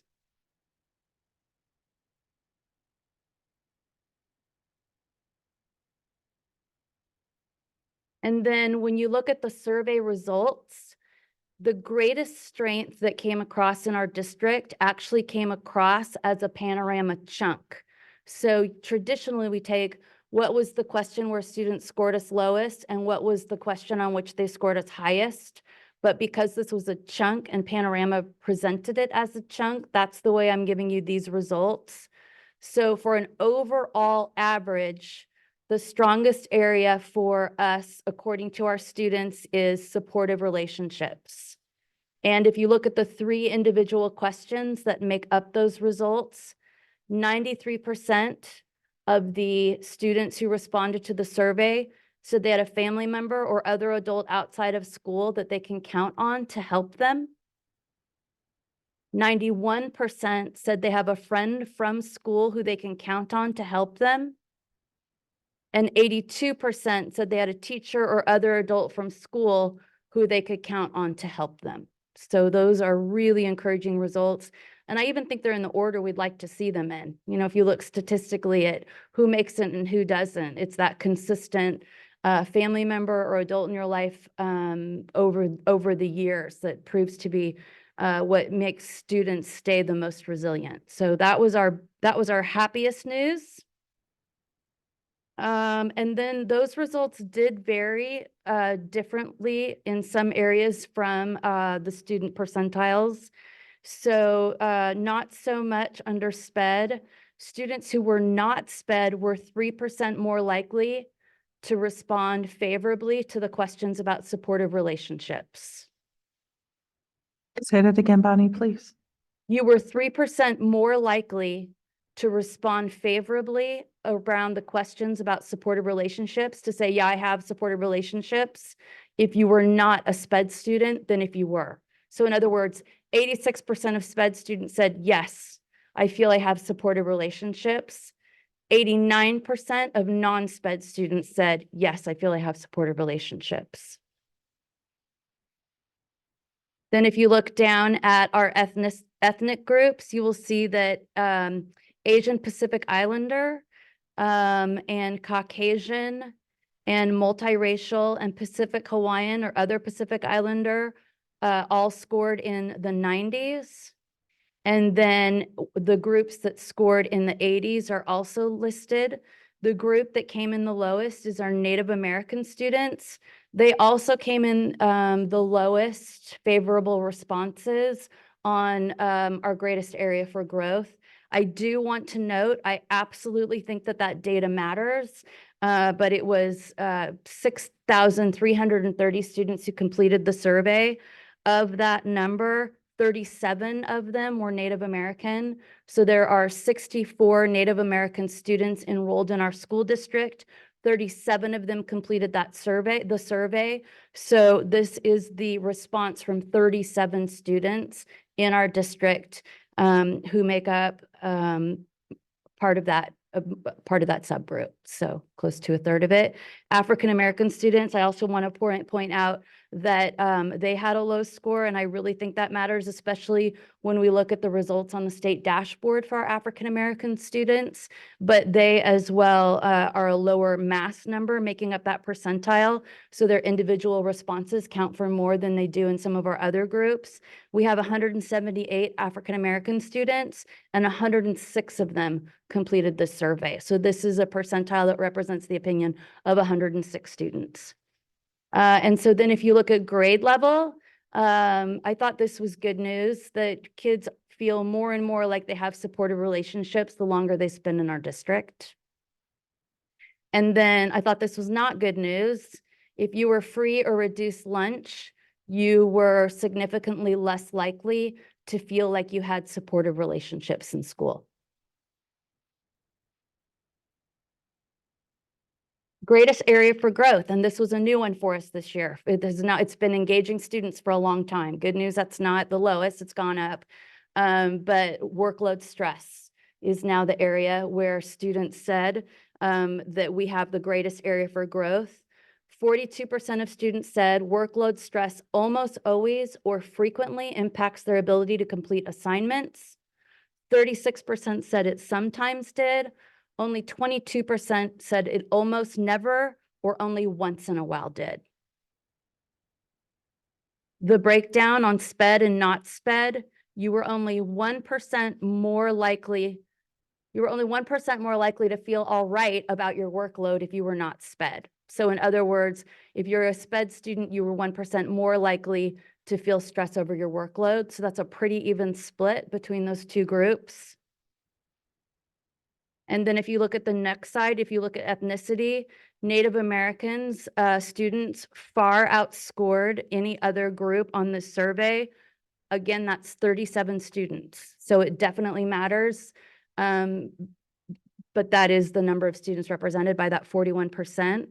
African American students were significantly lower than any of our other groups. They felt 9% less stressed than any other group about the workload. Student grade level, our freshmen feel the most stressed. It's that transition to high school. I thought that was interesting in light of some of the conversations around heterogeneous grouping making classes too easy. And then it goes back up again. Our seniors are 22%, were 22% favorable responses on that. Free and reduced lunch program, it's pretty even across the board. And then this is my favorite change on the LCAP, because I think it's going to make it a much more, not so much user-friendly, actionable document for us. I think we're going to really be able to get much better results with the way they're now doing it. And the quote that was given to us from the county office was, while the strategic plan addresses the district at large, the LCAP is intended to be the strategic plan for the state dashboard in particular. In other words, There are all kinds of things that we want to happen for all of our kids and a million things that we are doing across this district. The dashboard, the LCAP is not supposed to care. It is not supposed to address those things. It is supposed to focus on just this report. Are we going to look at other things? Of course. Does it matter that a lot of our kids are saying their workloads are too rough? Absolutely. And might that be impacting some of these categories? Probably. But it has to come back to, and what does that tell you? How does that feed into the dashboard results? And if you look at the dashboard, the places that are red are very bad. They are very low. And the places that are blue are very good. They are very high. So it goes blue, green, yellow, orange, red. Blue being the most desirable outcome. And you get a pretty clear snapshot here of our areas for growth. And as the LCAP authors come up and they present to you what we are currently proposing for the draft goals, actions, and metrics, you'll see, oh yeah, this ties very clearly to those dashboard areas. So just in short, although you can see it clearly for yourselves, our greatest area for growth is the ELA and math performance on the CASP. I find this measure extremely frustrating because it is a measure that takes a test score for a student one day their junior year and decides whether or not they are good at English and whether or not they are good at math. It is a lousy measure. I wish there was a better one. There is not a different one that they give us, and so this is what we are accountable to do. The county's take on this is that we are doing a lot that they think is best practice and should serve students well, and that we need to continue that work and also go after the low-hanging fruit of making sure we're meeting the number of students in each subgroup who are supposed to be taking the test. You get dinged if you don't meet that, and that we are giving students the skills that they need to show their best on that test. So frankly, a little more test prep, which is not why anybody went into education. But we really feel like there needs to be some honing in on that so we can take a look and see what's really going on there. Suspension rates for African American and Pacific Islander students are an ongoing struggle for us. And then college and career, we are also looking at focusing on that one because that, in my personal opinion, and a lot of other people's opinions, is actually a great measure of student preparedness. And we'll talk more about that when we get to goal 3. And just to note that very low for suspension rates is not good. It means you have a lot of students being suspended in that category. It's a little confusing. Types of goals, they have divided the kinds of goals that they want for us to write. And there are different prompts based on the type of goal that we choose. A focus goal focuses for a shorter period of time on specific groups of students. A broad goal is more broad and less specific, or less, usually not a more condensed period of time. A maintenance of progress goal, and we do have goal 5 is a maintenance of progress goal. It's going well, and so we want to make sure that we're continuing this. And then a required goal is a goal that you have to have if you meet some low performing criteria. And that's why it's called a required goal. And we do have one. We have a goal 6 for that.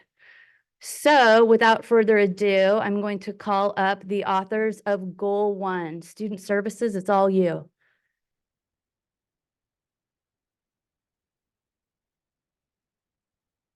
Thank you, Associate Superintendent Hansen, Trustee Stevenson, Superintendent Leach, trustees of the board, and public. We have the great pleasure of presenting our Goal 1, and just as Ms. Hansen was alluding to, aligning our Goal 1, which we have 2 components of, to our strategic plan component under safety, well-being, and connection. Our Goal 1 is focusing on chronic absenteeism as well as suspension rates. Chronic absenteeism is for high school districts not on the California dashboard.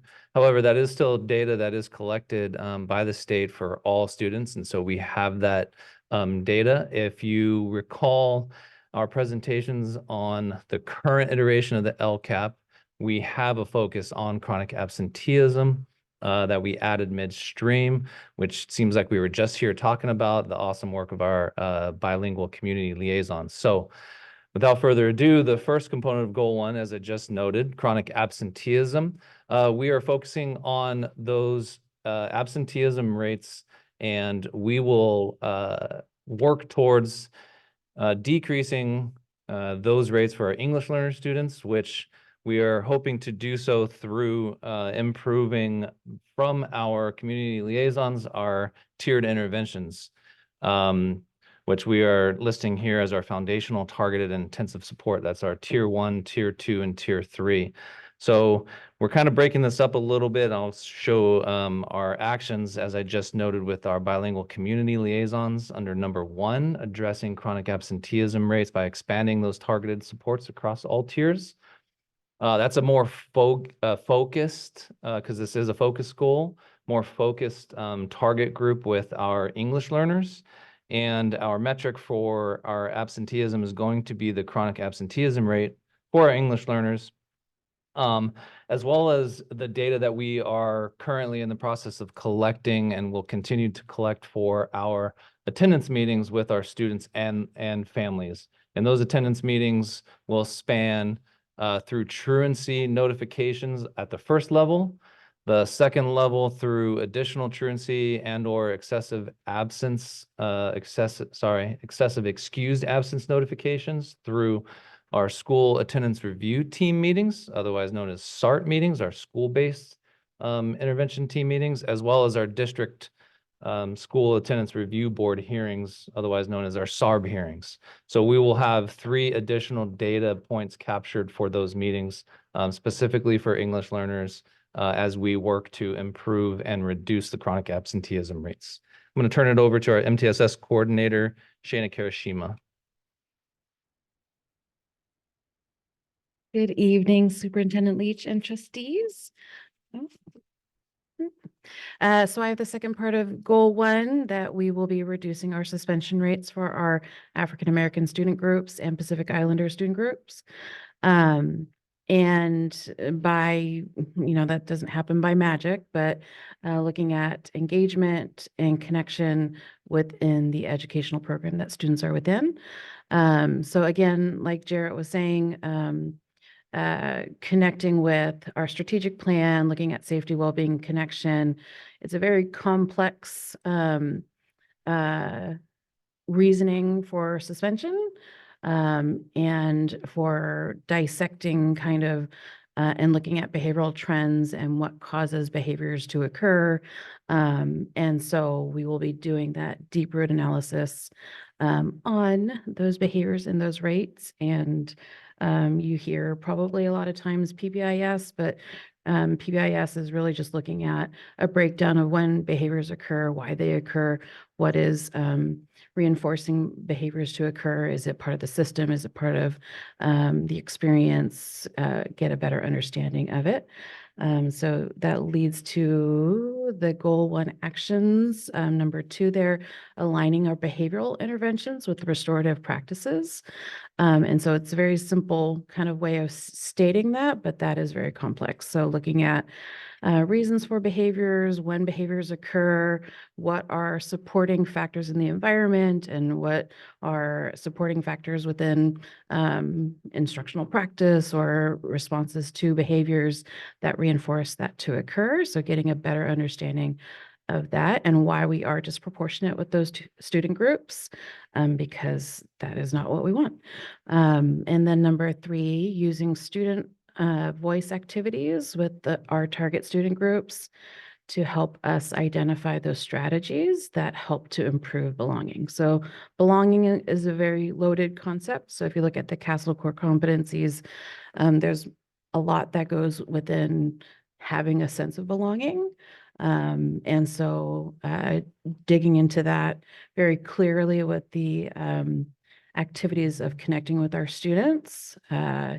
Student voice can be active, it can be passive. So there's lots of different activities that we can do to have our students partner with us to dig deep into belonging.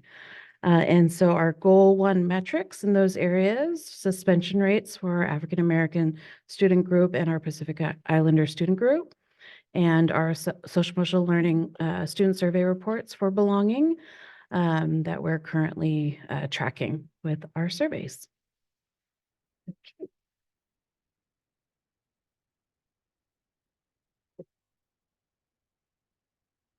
All right. Okay, I'm going to go over our goal 2, which is about improving the academic performance of our student subgroups in English language arts and math, who perform very low according to the California dashboard.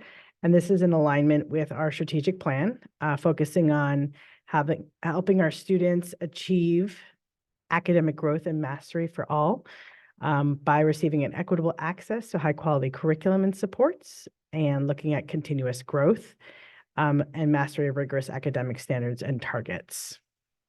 So this is focused on first looking at our participation rate of our target subgroups on the CASP. We are traditionally, of our students who are in the very low category, not hitting the 95% participation rate, which does penalize us significantly for every student who does not meet the 95% participation rate. We essentially get assigned the lowest score. So that's something that we need to do, is we need to do some serious outreach to get our students to come and take the test. So that is one effort we're going to do. We're also looking at the use of accommodations and accessibility tools on the CASP, like the universal calculator, which is a Desmos calculator, working with our math teachers to make sure students have practice in using it and they know how to use it on the test.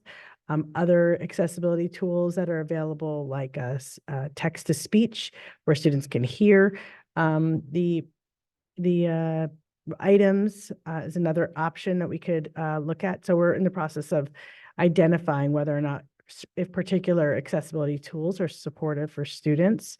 Another one is stack translations for students who speak another language other than English. And we're looking at targeting test preparation and practice in needed areas so that we can focus on, as Bonnie mentioned, some test prep to make sure that the kids feel like they are hitting the ground running and can perform at their best. And of course, this is always aligned with supporting standards aligned instruction because the test measures the standards. So through our professional development and curriculum program overseen by Vicki Dye, that is the focus of her efforts as well. And our metric is really looking at the achievement of our students who are in the very low category. This includes our students who are socioeconomically disadvantaged, English learners, Hispanic, Pacific Islander, and students with disabilities who have performed on that California dashboard at the very low category. And we are hoping to look to improve for next year. We'll see that when the next California dashboard comes out.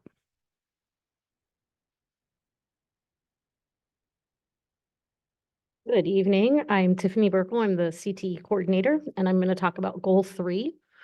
Goal 3 is the district will improve the results of student groups scoring low on the readiness for the college and career California dashboard indicator.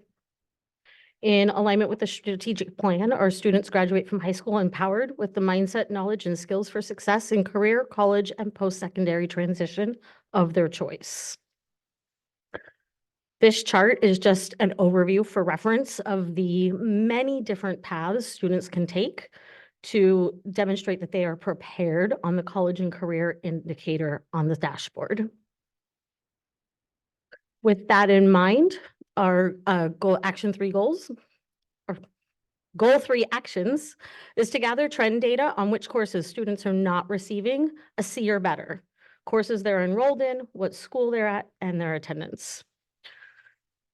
Using that data, we want to target rising 10th graders not on track for UCA to G for academics and or other CTE pathways for pathway completion and dual enrollment. 3, increase CTE participation in the 10th grade. Again, all of these measures, if you go back to that chart, you'll see, give students multiple pathways to meet the prepared status on the indicator. Deliver career interest inventory and registration, 10th grade hatching result lessons, and increase participation in dual enrollment opportunities, as well as increase students receiving the seal of biliteracy. The way we're going to measure these goals is increasing the number of rising 11th grade, African American, English learner, Hispanic, Pacific Islander, and special education students on track to meet the college and career readiness prepared indicator.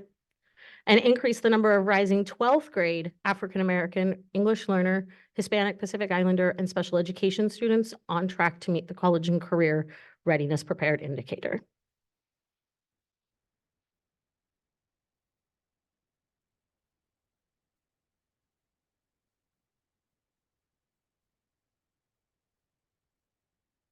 Right, well, good evening all. I've got the next slide, which is going to be goal 4. This is related to recruitment and retention of staff. For the first part, for goal 4, the district will recruit and retain highly qualified staff that reflect its student demographics, allows us to compare our student demographics through percentages, numbers per school and per district, and also tie this in and compare that with our staff demographics, both certificated and classified. We also include management in there, but our main focus is at the school sites. Goal 4, again, alignment with the strategic plan. Our students receive equitable access to high quality curriculum and supports, demonstrate continuous growth towards mastery of rigorous academic standards and targets, and acquire skills to shape their own learning in school and beyond. Goals in action 4, one of the last board meetings that we had related to the LCAP, we received some suggestions to look at for recruitment and retention. So we took that to heart and added that into our action goals here. So the first one here is school and district administration. Attendance at county and college recruitment fairs are right in the middle of that now. This Saturday we have a recruitment fair, San Mateo County. Number 2, staff recruitment at universities with high percentage of Black, Latinx, and Asian students. This was the suggestion that was brought up at one of our board meetings. We're able to look at some of those local areas that we have. We've been reaching out to those universities to look at their recruitment fairs that are available. Third one, participation in Loyola Marymount University's Diversity and Leadership Programs Aspiring Principals of Color program. They reached out to us. Freedom Siam, our Director of Human Resources, is working with them to gather that information and ways we can further partner with them. Also, number 4, our HR Director and Equity Coaches will be meeting with Kenyatta College's Multicultural Diversity Department, as well as other faculty to explore the possibilities of classes for teachers to develop culturally responsive pedagogical practices. This helps for retention. Part of our metrics is recruitment and retention data, staff demographics, and longevity. We do keep track, especially when it comes down to recruitment affairs, keep track of who is submitting their information, who's applied through us through EdJoin, compare those, and also take a look at who eventually we do hire, or sorry, who put in their applications and who's getting screened through for interviews. And that's from my end. And goal 5. Hi, everyone. It's me again. I'm here to present goal 5, which is Bonnie mentioned earlier, our maintenance goal. So our maintenance goal will focus on the increase in the number of English learner students eligible for reclassification, and also monitoring academic progress for our EL students and RFEP students. RFEP students are students who are reclassified as English learners, but we are mandated to continue to track their progress for 4 years. If a student is RFEP'd in 8th grade, we are monitoring their progress for the next 4 years in their high school time. And we want to make sure that we align our services and continue to support our students and our sites to create systematic ways to do that. Goal 5 is aligned with the strategic plan, as same as goal 4, academic growth and mastery for all. Our students receive equitable access to high quality curriculum and supports, demonstrate continuous growth towards mastery of rigorous academic standards and targets, and acquire skills to shape their own learning at school and beyond. How are we going to do that? Goal 5 actions will continue to help us implement the English Learner Reclassification Bulletin. Last year, Diana Wilmot led the efforts with myself and our BRTs in ensuring that we have a really structured plan for what is the process for reclassifying students. We had an opportunity to work on the reclassification criteria, allowing students to not only demonstrate their English proficiency through the required LPAC assessment of receiving an LPAC 4, but also continuing to provide multiple ways to address the local criteria assessment, which is the either through the reading inventory, a grade level of C or better in an English course, or a specific score in the SAT or the SAT and or PSAT score. So there's multiple ways for students to be able to meet the local criteria. So we'll continue to implement that, ensuring that everyone knows what the reclassification bulletin is. We are also working on finalizing a new bulletin to document the process for reclassifying our dually classified students. In addition to the summative LPAC, there is a alternative LPAC that our students with some students with the disabilities have access to take the alternative LPAC, but also ensuring that we systematize the process, that BRTs are part of that conversation, and that we're able to continue to really focus in and hone in on the needs of our dually classified students. We will continue to collaborate with our feeder districts to support transition of 9th grade newly reclassified students. We have had a very, very fruitful conversations through the Stanford Collaborative, the Sequoia and Stanford Collaborative program, and as we work with our feeder districts, we are also ensuring that they think about how do they reclassify the students, what are alternative ways for them to increase reclassification of students, and also work with them to not wait for long-term English learners to leave their sites without being reclassified prior to arriving at our district. And we would want to also create and systematize a process for monitoring EL and RFEP students to ensure that every site knows what are some best practices to continue to monitor our RFEP students. And the goal 5 metrics will be to maintain the rate of reclassification of English learner students. And we're happy to celebrate that this past year we reclassified 205 students. And I think that's the most students we've ever been able to reclassify due to all of these efforts in the last couple of years.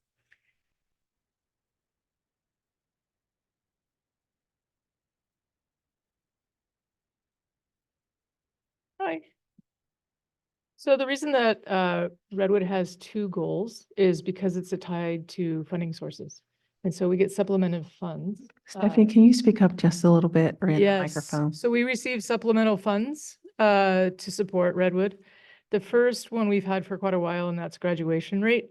So we've been working really hard on our grad rate. I have told you before, and I will say this again, that they keep changing the goalposts for us. First a 1-year graduation rate, and then now we can include 5th years, which traditional schools have been able to do for a long time. So we have high hopes that we're going to get out of this this year. We would need to have a 75% grad rate to get us out, but I think that we're going to be able to do it. We've been doing a lot of warm handoffs, but we're going to continue this goal this year, but our goal is to get out of CSI.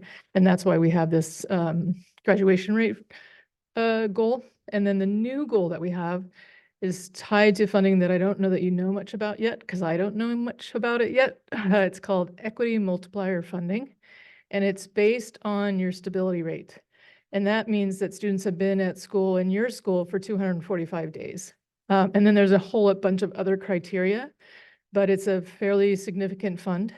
And we're just now really looking at how we're going to spend the funding. I had my first meeting today with some of our school community, and then we'll continue having community meetings to reach the school. But what we're looking at is to continue the attendance support that we received this year through Pedro and our amazing attendance liaison team, which has taken us to almost 85% attendance, which is one of our goals, which is amazing because you're not going to graduate if you don't come to school. And then the other part that we're going to really focus on is continuing the parent support and working with our families. And so we're looking at putting some of the funding toward a parent liaison, but not as parent liaison, something bigger and bolder than that. And then there's still additional funds after that. So the reason that we're in this LCAP is specifically for those 2 goals. And I'm really hoping that we can keep the stability money for a while, because it's a significant amount of money to support most alternative schools in the state. Newsom gave it to us, so it's really wonderful, actually. That's it.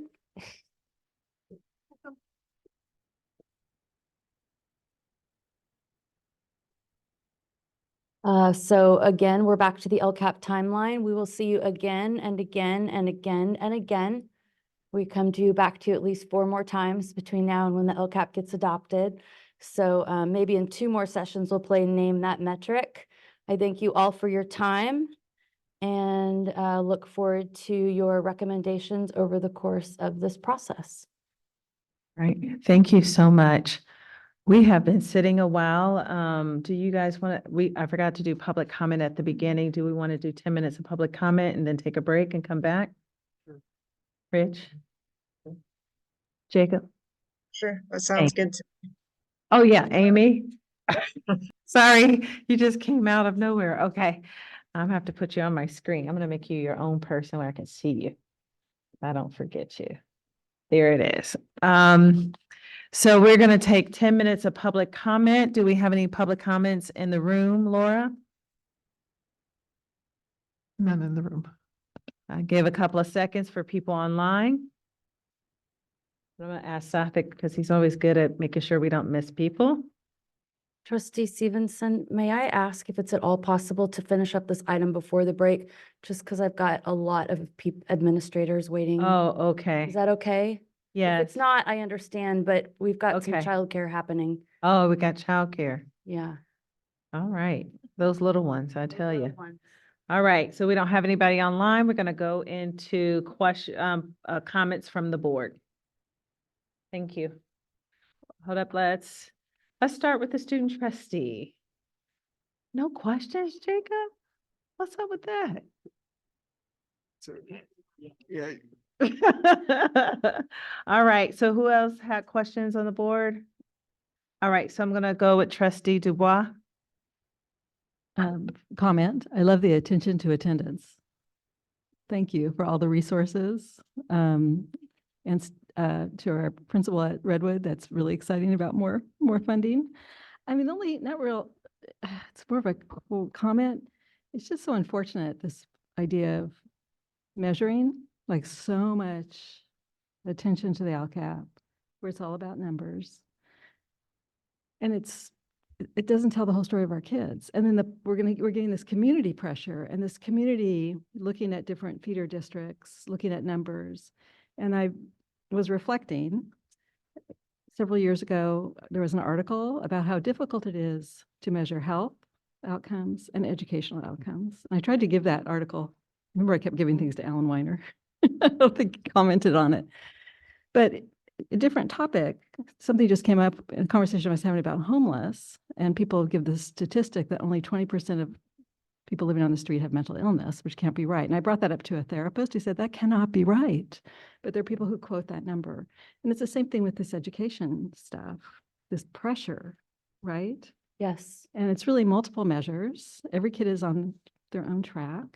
And I also have this problem with the ranking of schools that I hear about all the time as a realtor, where it's so unfair to public schools. So anyway, it's just kind of unfortunate that, because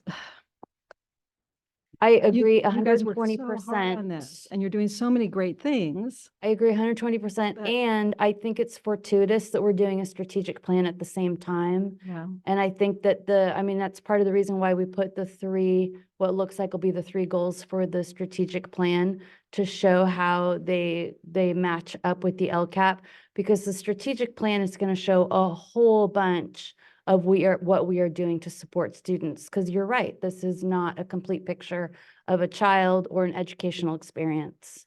But the public, we got a letter today, right, from the public that's looking at certain data points. Well, it's always going to be the case. So I know. Yeah. We just have to keep telling our story. And I wish there was more of a component really of educating people about the complexities of student learning and some of our kids. Like, again, a kid who's has not been attending and then is attending, that's huge movement. Or kids that have, who get Fs and Ds and move that up to a C. A C is not a failure, right? So anyway, that's my comment. Thank you so much. Anyone else have any questions? I have Amy online, but. Can you go with Amy first? Sure. Amy, we're gonna go with you first. Great, thanks. Yeah, I was going back to the strategic plan survey, and I saw that Carlmont has the lowest response to the survey from parents, and yet it's the largest school and has the most number of students. So I was wondering who have we partnered with so far to get the word out? And then in general, how many middle school parents are participating in the survey? Because I know we were trying to get the feeder districts to get the word out as well. Hi, Trustee Koo. So I actually forgot to throw on the slide there that we've had some partners that have helped us get the word out, namely Parent Venture, formerly the Parent Education Series. Charlene Margot has been phenomenal in helping us get the word out there by including it in our weekly newsletter. That's one. We've got KCEA, our local radio station, who I've connected with, our district-owned radio station that I've connected with, and he's seeing everything that the station operator Craig Roberts is seeing everything that we're putting out in the newsletter, and I'm connecting with him and getting stuff there, recording PSAs, English and Spanish, to put on there. That's a little bit more on the community forum side, but also for the survey. Like I mentioned, there's some PTSA meetings this week that certainly there's an impetus to attend, and then try to show up and get the word out and try to work with them a little bit more, to see if we can get more responses from those campuses where we're not seeing as much from the parents. So I think that's their Carmont is coming up tomorrow. That's one that's certainly on my calendar now to attend and try to get that response rate up. But beyond that, I also have sent out flyers and graphics to all of our feeder district, either PIOs or communications directors, to get the word out there. It's up to them to put that on their website or on their newsletters. Menlo Park City School District, I want to thank them because they're putting it in all of their communications. From there, it's just about what type of visibility we have in those districts. I know it's been a little bit difficult. I don't have the number because I'm not sure if we have the breakdown in the survey results for that, but I can get that to you most certainly once I contact Rose. But certainly, absolutely, lessons learned as to what more we can do. I think some lessons learned that have already been immediately put into effect with the community forum and can be still implemented here in the last 9 days of the survey being open. So happy to also collaborate with you and the rest of our trustees, and like I mentioned, the RSCA that you helped bring us to. If there's some organizations or more groups that really excel on getting the word out and mobilizing their membership, that'd be something that would be really helpful to know about, because my distribution list, not only with this since the beginning of getting the word out with the survey and the community forum, it's grown exponentially. So really been helpful to learn about the little pockets of really involved community groups that are out there that we can collaborate with. Thank you. Yeah, I think as far as RSCA, they do have a mailing list, so that is something to consider, if that would be of help. And I know on the Belmont side, they have like a weekly city manager's email, so maybe if we could plug that in. But I did see the low turnout from the Carmont community is a little bit alarming. And I don't know, Trustee Dubois, if you know of anything in San Carlos that could help to get the word out. Well, we can come back to that later too. Yeah, we can come back to that. Yeah, but absolutely. Redwood City, they have a newsletter every week too, so putting that in there. So just reaching out to as much as we can. So yeah, thank you.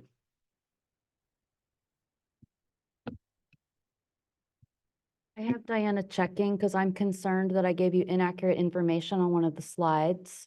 We're checking to see the most favorable. I had a conversation with Panorama where I think I might have been told the wrong thing. So Diana's checking. I'll put it in a Friday board update if I gave you. And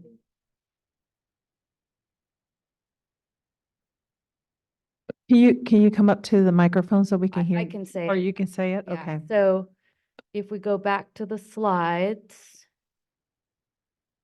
slide 11. On the groups that are most and least stressed, the most favorable, where's my slide 11? Still coming. Okay, this is the opposite. Percentage favorable responses for this question, which is the opposite of what Panorama told me, and I'm sorry about this.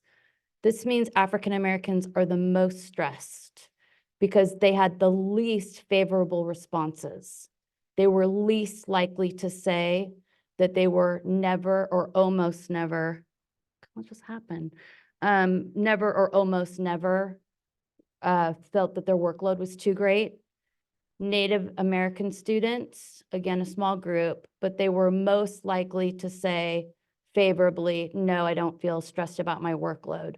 So that means freshmen are least likely to be stressed about their workload, and 11th graders are most likely to be stressed about their workload. So the overall results, did I just confuse it more? Okay, so yeah, it does make sense that junior year would be stressful. So I'm sorry about that. But the overall results, 22% of our students only are saying the workload is not too much. Other questions and comments?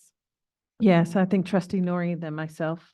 Yeah, for sure. So thank you for the presentation. I had a couple questions about some specific stuff. I think it's okay if we don't know the answer for now, but I feel like we talk a lot about the suspension rate disparity, but I was more curious in that, like, what would you say is the biggest offense that we suspend for? Because at least for me, I'm less interested in the racial breakdown, more interested in, what specific offenses might be over suspending.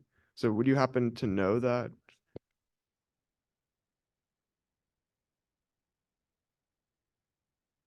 I don't want to give misinformation, so I can actually just give you a breakdown in the Friday update as to what all the codes are and connected with which demographics. Are you specifically asking for the groups that we're targeting in LCAP or just? Or just in general, Okay. like, yeah. So I guess that's kind of what I was curious. I feel like we see this a lot about this breakdown, and I think I'd be curious a little more, like, where exactly it might come from. Isn't it it's in our safety plans, right? Isn't that, you just refer back to that, so you don't have to do any more work to dig that up. You can ask Laura for the safety plan. I'll put it in the Friday updates. Trustee Nori, I think you had some more questions. Yeah, and the only other thing, I guess it's less of our kind of question, but what kind of struck me when you had that slide with the very high, low highs, like the thing you said about the The state dashboard results? state dashboard for the LCAP Uh-huh. was, I guess, I mean, for me, it's kind of interesting how some of these subgroups that we have like very low when we look at academic performance for ELA and math, or even low, but when we come to graduation rate, it's kind of high. So I just wonder, like, how that comes about, because theoretically you'd want us to think that they might be more correlated, and it seems like here they're not very correlated at all. And that's why, well, first of all, we have had lower graduation criteria the last couple of years, which has helped our graduation rate. But it's also why I think that the college career is the better measure. Because, and Tiffany did what I asked her to do and went quickly through her slides. But if you look at the criteria for college and career, the CASP scores come into play in several places, which is definitely one way. I mean, you should get a 3 or better on the CASP. Why you're not, I'm not sure, but you should get a 3 or better on it. So it's a measure for certain, but there are other ways to show that you are college and career ready, like completing a CTE capstone series. So you graduate with experience and a certificate in a field where you can earn a livable age, or the completion of 2. I mean, we have got about 125 juniors this year at Woodside who are taking US history under dual enrollment. So they're going to graduate with 1 semester of UC A3G transferable college credit. Like, okay, that shows that you can play ball. And here, if you take 2 college classes and you get a C or better, then you meet the criteria. So that's why I think it's a better measure, because it's things that, 1, it actually leads to something you can do to earn a livable wage after you graduate. And 2, it's more things that matter to our students. Do you have any more questions? Okay. Thank you all for this information. There was a couple of things that struck me in the report. One, it was around the stress of our Asian and API students. I can't remember where I saw it at, but the stress level was pretty high, but academics was really high as well. Is that right? Yeah. So remember that those results, you did the same thing that I did. and the Okay, so what panorama am I is- doing wrong? You're not doing anything wrong. Panorama, anyways. If you look at slide 11, Okay, it's actually, and again, like it's too high period or it's Yeah. too low periods. Yeah. What this means is this is actually a positive. oh, this is a positive. Okay. Wait, no. Okay, I'm sorry. Do you want to say it? Diana, you'll say it more clearly. Yeah. Goodbye.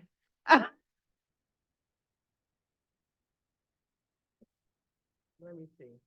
So 24% of our Asian students said that they were stressed once in a while or barely ever, which means 3/4 of them were sometimes or like more frequently. So, Frequently, sometimes. So sometimes, so it was like never, once in a while, sometimes, I don't remember. Stressed. okay. So the flip side of this is 76% of the Asian students were stressed. And of the African American students, it was, and it depends where you want to include the sometimes stressed, but to that middle category. But this favorable is just the bottom two, like never or once in a while. So African American students, it's 87% stressed. Our Caucasian population, it says is 79% stressed. It's the flip side of what this number is, Oh, okay. right? Okay. So, Well, then and so our Native Hawaiian students were the least stressed on this. Oh, so group. everyone's stressed. Oh, Everybody's okay. stressed, at least more than half the time.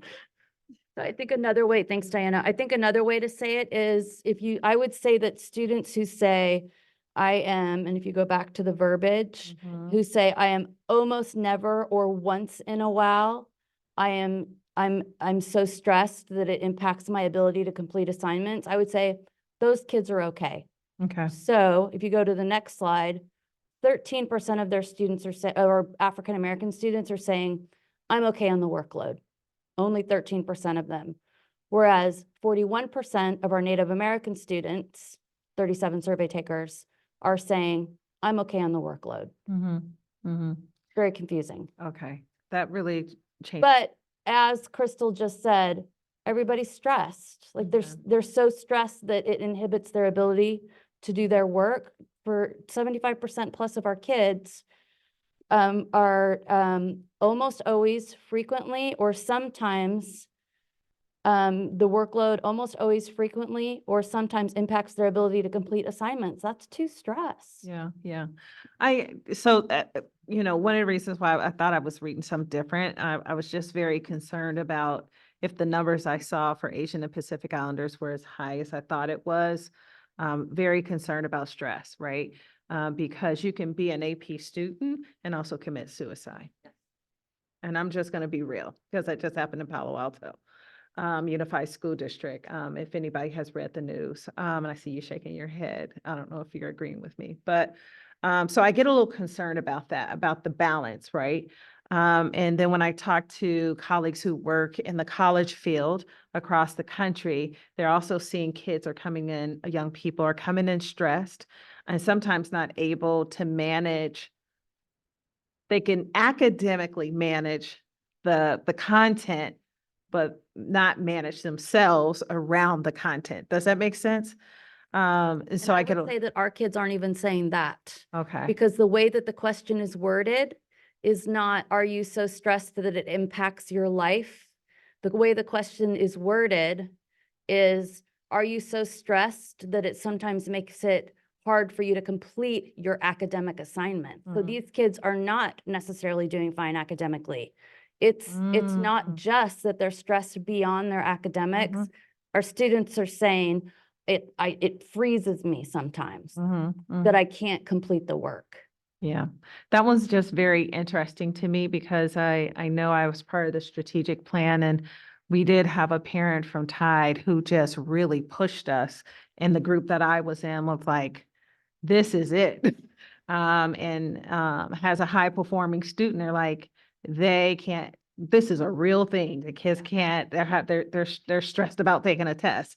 They're stressed about turning in homework. They're stressed. So getting to the bottom line of what that looks like, which is sometimes, as a parent who has a child who gets stressed sometime, what my high school experience may be very different than their high school experience because it's a different time now. Yeah, and they're seeing this all up and down the educational spectrum. I mean, one of my first graders' besties has a daughter who is lovely, and you would never know it, but she literally almost every school night hyperventilates over worrying that her coloring is not good enough, right? Like and these are not pushy parents. This is an epidemic that is happening up and down the grade levels in our system. So I just think that's going to take some careful look, and hopefully we're using the Student Advisory Council or some of the SOS programs to better understand what that need is for students, because social and emotional is definitely tied to academic success and life success. You want to comment? Yeah, I just want to really quickly say something. I think Dr. Wilmot had a really good point that it does really matter where you group the middle answer sometimes, because the data looks a lot different if you put sometimes into like the positive answer versus if you put it in a negative answer. And just being a high schooler and knowing high schoolers and being in a room where a lot of high schoolers are taking it, you can see, since it's kind of like a 5-point scale, there's the middle neutral answer. And a lot of students sadly are just trying to finish as fast as possible. And when you're trying to finish as fast as possible, you just click the neutral answer each time. And so like obviously I completely agree the data is bad, but putting the middle option into the negative response rate makes the data look a lot worse than it would if you put it into the positive, or if there's like a separate neutral category, because we don't know how many of those students are just speeding through it, or if they're Sorry, truly. that's true. And that was true of most of the questions on the survey, and it still scored the lowest. So while you are right about what you just said about that neutral middle makes a difference, it made a difference on there were only a couple yes or no questions. That middle group made that difference on every single question, and this was still our greatest area for growth, for what it's worth. I'm not denying that it's an area for growth. I'm just saying that it's like when you see the number 22% positive responses, that looks absolutely atrocious. And I'm just saying that it's possibly not as bad as that. Yeah. And I would say, even if a student is doing sometimes and they're rushing through, that also gives us an indication as well.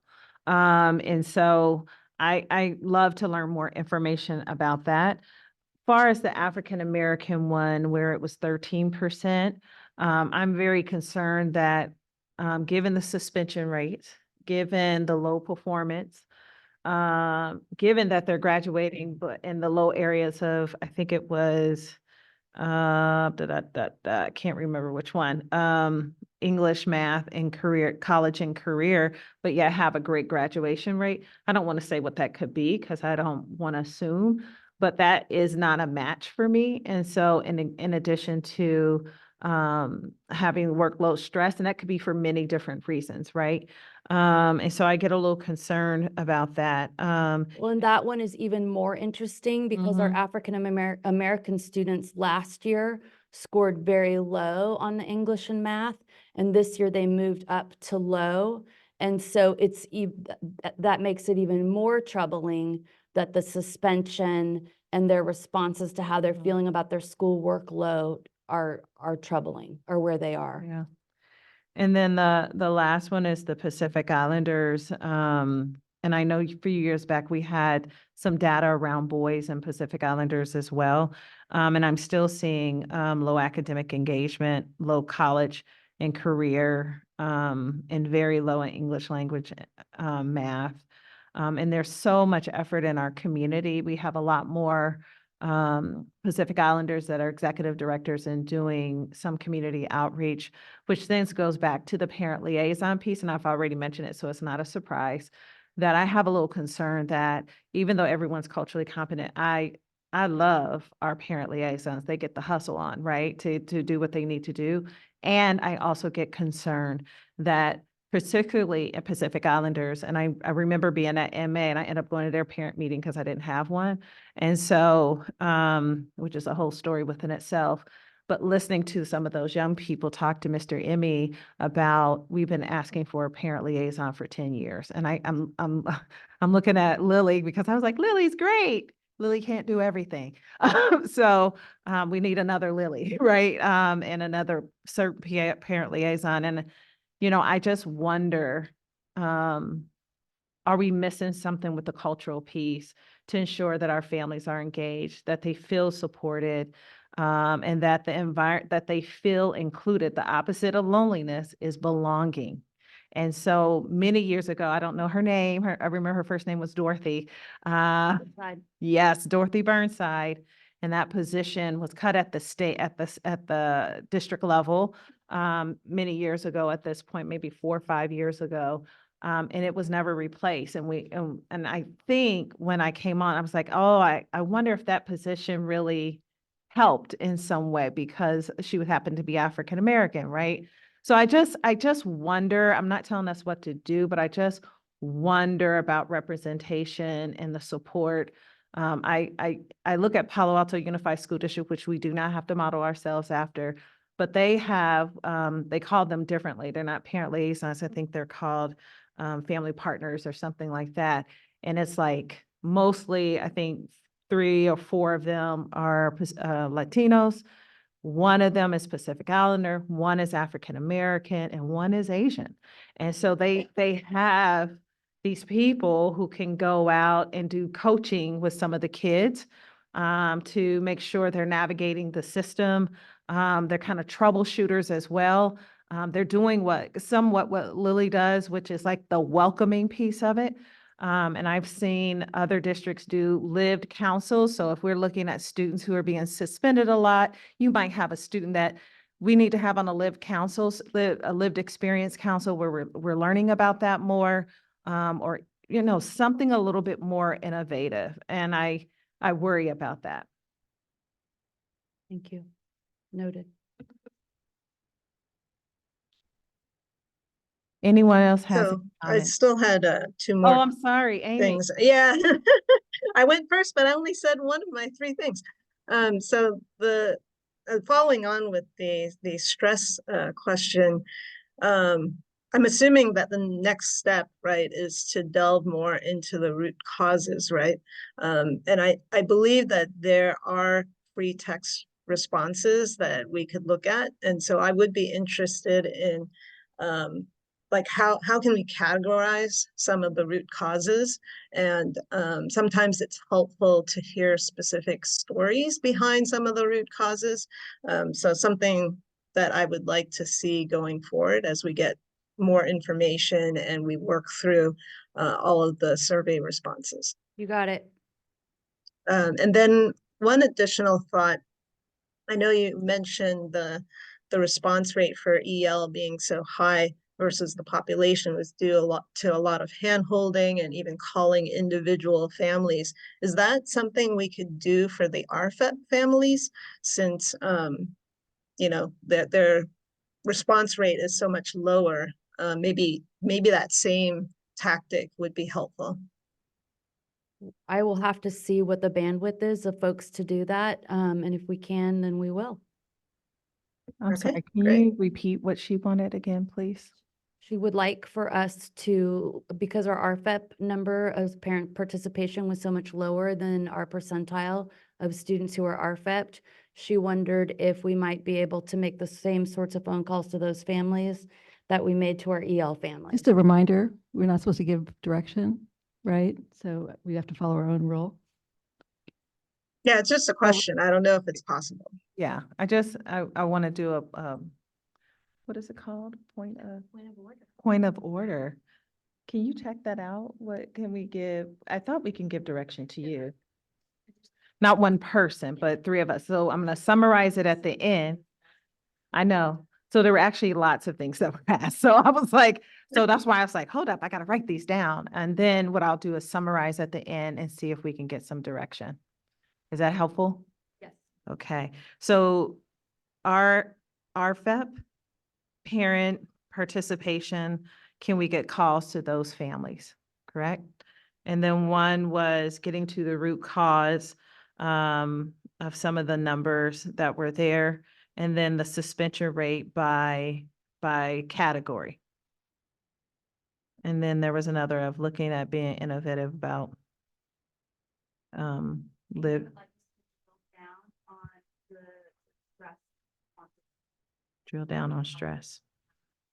Okay, so if I count those, 1, 2. So Shawnee's, the only thing is we don't often know how much time this takes for staff. What I want to do, I want to do a point of order. I wanted to write them down first and then come back because we come back and ask you all because we can't do individual direction. And so we want to make sure that we feel comfortable if we're giving any direction to anybody, that we're in agreement with that direction or question, so that we're not overwhelming our staff. Help me understand. Just because my take on this, sometimes it's better for board president and the superintendent to talk after the meeting, because it seemed like a lot of, I think we don't always know. Okay. And there seemed like there was a lot of direction Yeah. given in this. That's what I noticed, which is why I want to point of order, and I heard, when I start listening, I was like, hold up, that's like 4 or 5 things. And I looked at Superintendent Leach just to make sure, based off our meeting on Monday, that that we kind of think about this a little bit more. So what I want to do, Associate Superintendent Hanson, would it be helpful for us to go through each one of these and see which ones are most important for you to spend time on? What would be helpful for you?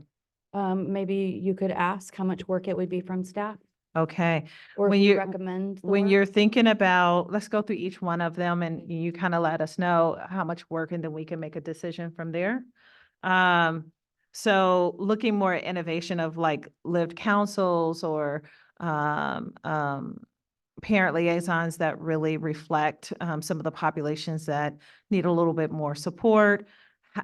How much time would you look into that would to look into kind of other strategies around that? So that would be direction to me, and I would work with cabinet on a plan for that, but that's also a very large expense. And really, I feel like that is an outcome that potentially could come from the strategic plan, Okay. as well. Okay. So how much time do you think that would create for you? I don't know. Okay. Next one, our FEP. What? So are we gonna like decide Which ones we're going to give direction to, but we wanted to hear how much time it would take. So are we gonna wait till the end and then decide, or go through each one and decide then? I'm going through each one trying to get an understanding. What I heard Associate Superintendent Hanson say is, it would be nice if you guys would ask us if we have time for this. And so what I'm trying to do is a little bit more structured, but I want to hear first how much time it would take to do an RFP, RFEP, right? I think Satvic's asking, are you guys going to vote one-on-one about whether you have 3 Yes, people wanting us to do after this? we get Okay. the information. Okay. And I think it's better to hear the whole pie than Yeah, just one okay. at a time. So how much time would it take to do the calls and participation, to even look into whether or not that's feasible? It's a tremendous amount of time. It's what our parent coordinators and Lily and Janelle have spent a lot of the last month doing. Mhm. And I honestly, the rates that they have gotten are out of this world. And it would be nice to do others, but I feel a little bit like we're punishing them for good behavior. I mean, so then are they going to get Well, those? it's been, that's been one of my concerns is reaching out to families and community engagement. So I feel like they met the goal. They did. And so my question maybe for Janelle, how long did it take you to kind of And do one more that? thing, Shawnice, our RFEP students is not one of our target groups of students who are Okay. not doing well. Our EL students is very much a target group of students not doing well. So I agree they're underrepresented in that survey, but other groups are underrepresented. We just didn't give those particular numbers. And Okay. they've spent so much time on this in the last couple of years, getting that percentile up. Okay. So it's not a focus of the LCAP. Madam President, if I could, Yes. could we maybe get this list and either superintendent work together and bring this back at a different meeting? Because it seems like for people to estimate amount of time and amount of money on the fly, and then for us to try to vote on it moments later. Okay. Um, I'm not sure exactly what the right process is, but I feel like us trying to solve all of it right now, Trying to figure it out. it- Okay. it may need a little, preparation and bring it back in another meeting perhaps, but I'll see what my colleagues think, Okay. but Let's go to the colleagues. What are you guys thinking? I think it just defer to whatever- depends if anything is time sensitive, right? That can't wait until the next meeting. So for example, if we do want to increase survey responses, right? Like waiting until the next meeting won't work, right? Because we've got the forums coming up and the survey deadline coming up soon. But I totally agree, like some of the other things that have longer runways, we should probably just bring it back to the next meeting. Okay, Safik? Yeah, I don't have a strong preference on this, but I think there's kind of differentiation here because some of these items might be more just pure information versus any direction. So I think those might be something we look at separately, but I'll defer to President Stevenson, whatever she thinks is best here.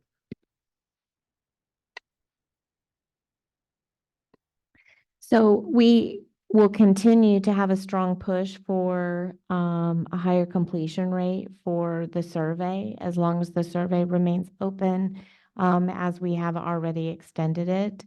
I do want to focus, like, I think a little bit also what I'm hearing, right, is this LCAP highlights some of the great things that we're doing for many of the students that are represented in the LCAP. And so we want to expand those, but the conversation tonight is around the LCAP.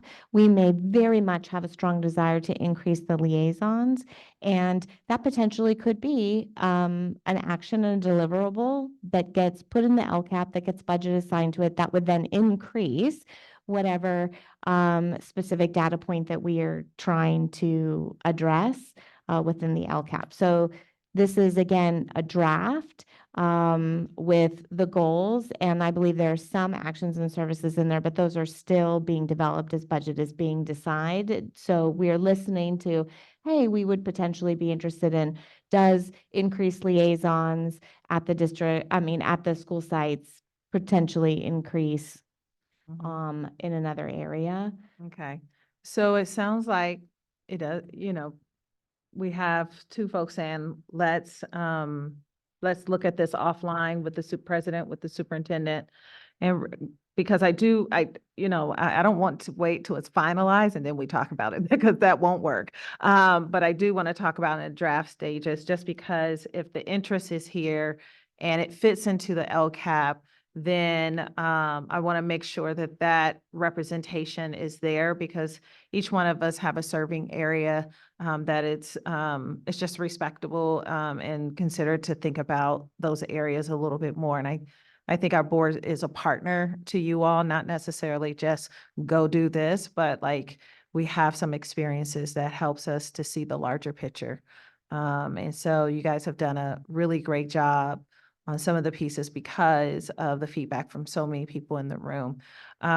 Amy, what did you say? You had kind of quietly said something about next steps, and I wanted to make sure I understood what you said before I move on to the recommendation. Oh, no, I was just saying that I'm fine with, bringing stuff back to the next board meeting for discussion for some of the stuff that we had questions on whether it's feasible or not. I was just saying that if there's certain things that are a little bit more time sensitive, like the survey responses, then we should get alignment tonight, right? Because that deadline's going to be before the next board meeting. Are any of these going to impact your deadline, Associate Superintendent Hanson? So Arthur, you might be able to better answer this. My take is the deadline is March 15th. And the work on the LCAP is going to continue. We have enough input, enough data. The strategic plan people need the input so that they can proceed on the writing of the strategic plan. they are very happy with our parent response rate. They think it's a very good parent response rate for a high school district. Okay, okay.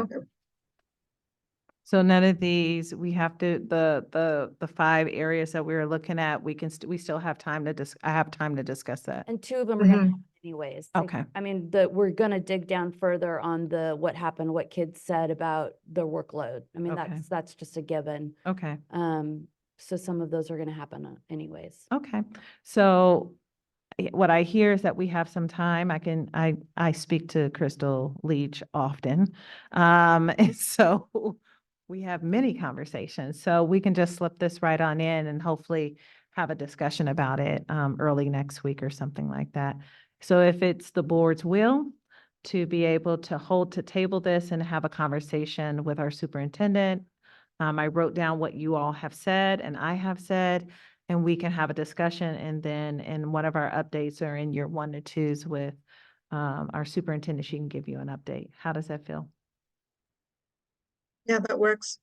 Thank you for the clarification. This subject is closed now. Thank you. Y'all need a break? Okay, let's do 5 minutes.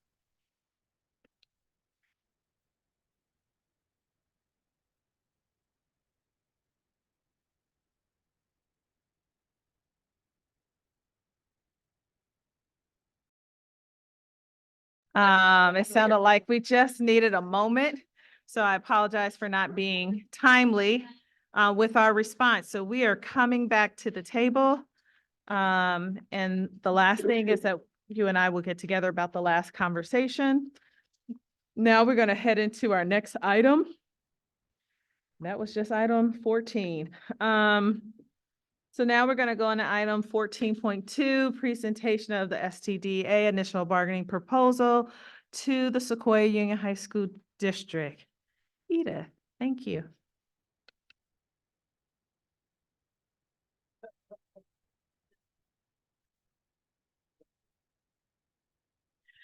SDTA is excited to present its sunshine, which is short and sweet because we have very limited reopeners on the second year of our 2-year agreement. And so we look forward to being able to set some dates, get together to meet, and with fingers crossed, have a contract before we end the school year. Pressure, pressure, pressure. Thank you very much. I'll stay if there's any questions. All right, thank you for that presentation. I think there's no action to take right now. Trucking along, trucking along. So now we're going to go into the public hearing. The consideration of the resolution of number 11. Oh, I forgot with the presentation of STDA. Are there any public comments in the room, online? My colleagues? No comment? Jacob, no comment? Thank you. That item is closed. Now we're going to go to the public hearing of 15.1. The consideration of adoption of resolution number 0111 to increase school facility fees and adoption of CEQA notice of exemption. So I'm going to open it up to public comment in the room and online. Oh, I'm opening public hearing. 8:47. Thank you. Any public comments? First. Nothing online, nothing in the room. See none, close the hearing. 8:48. Move, that was the public hearing? That's how it goes. Okay, thank you. Now going to the okay, thank you. All right, now it's down to a discussion item. We first are going to read the revised board policy of 6173, the education of homeless children. And we're going to start with public comment. Any public comment? I have none. Okay. And so I'm going to turn it over to Dr. Chacon. Thank you so much for being here. Of course. So with this update, you'll notice it's a pretty small, straightforward one. It came from our audit findings in that we were saying that the superintendent may give an annual survey to parents when it comes to our homeless youth. And we needed to change the may to a shall. So that is the change in this document. Any questions from my colleagues?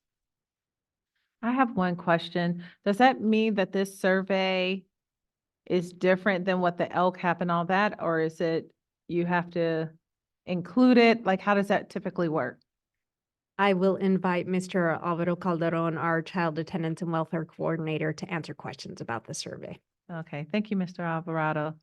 Buenas noches. I'm out of English, full disclosure, but it's the housing questionnaire. So it's the housing questionnaire. So all of the families that are either doing the online update or any new families registering to the district, they have to complete the survey. So it's basically a checkoff box, of your living status. Yeah, Thank housing you. status. Thank you so much. Any questions about that? All right, thank you so much. So that was the discussion item?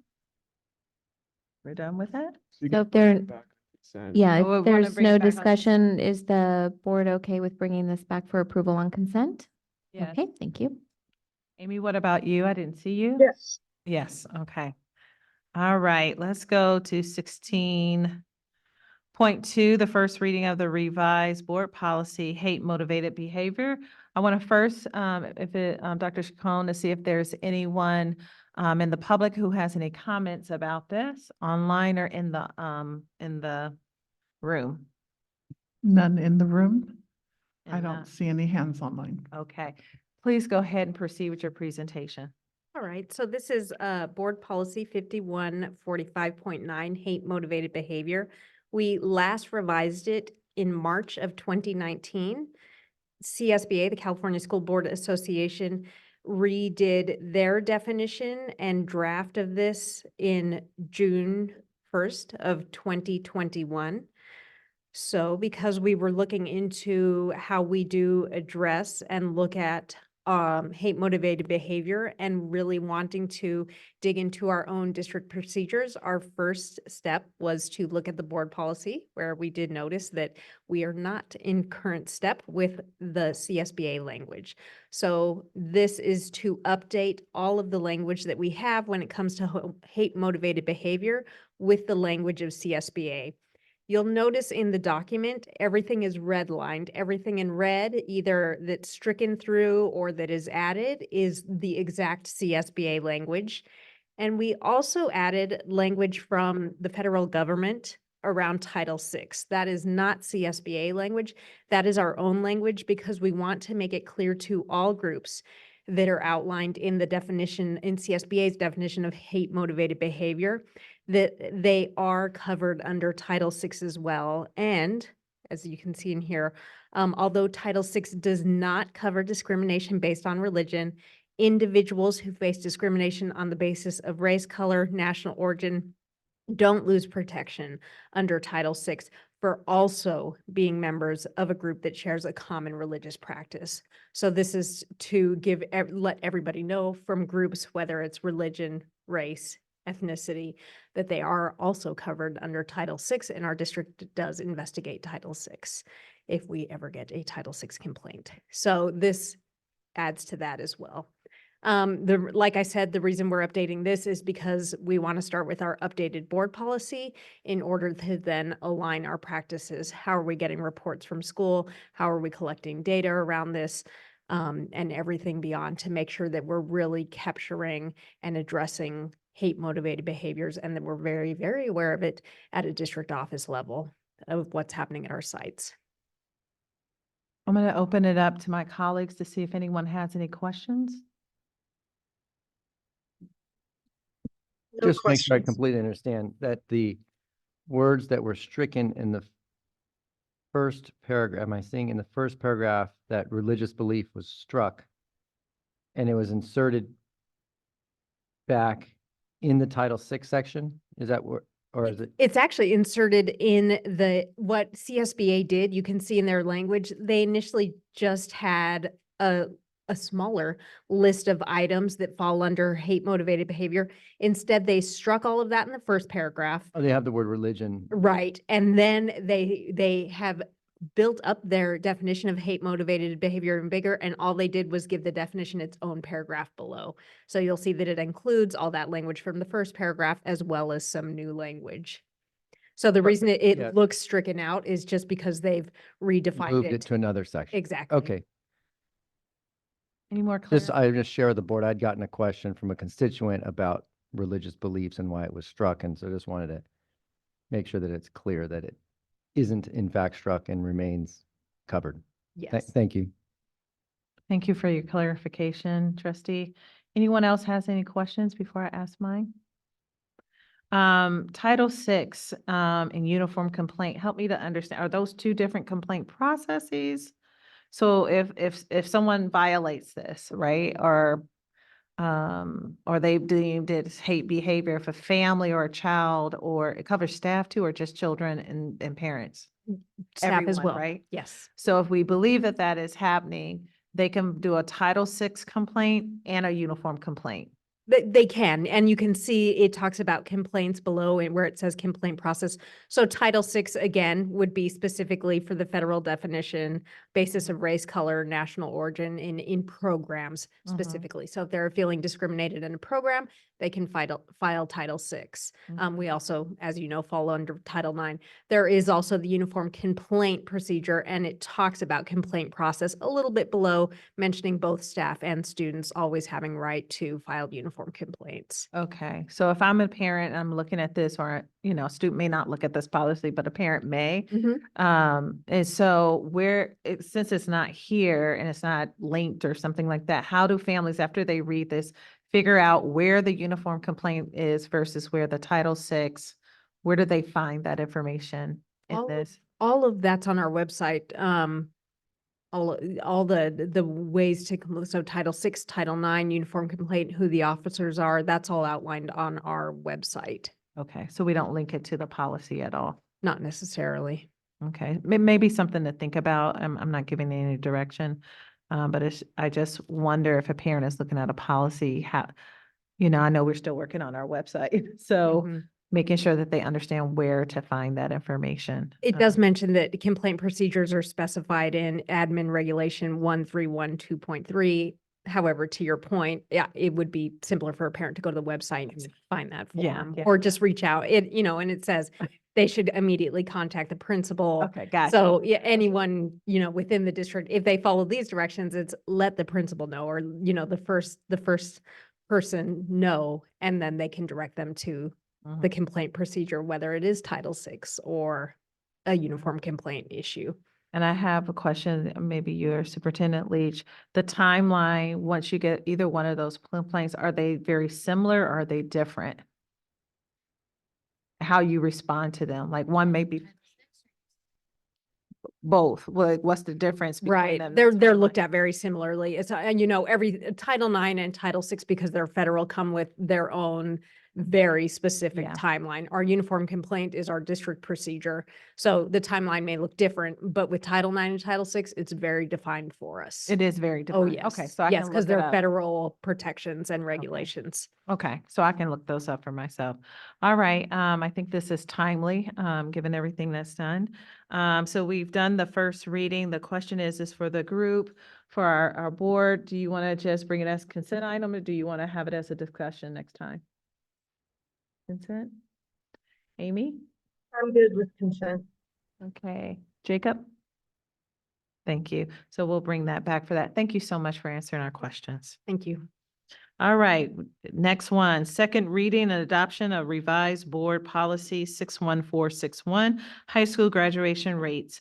We're going to open it up for public comment online and in the room.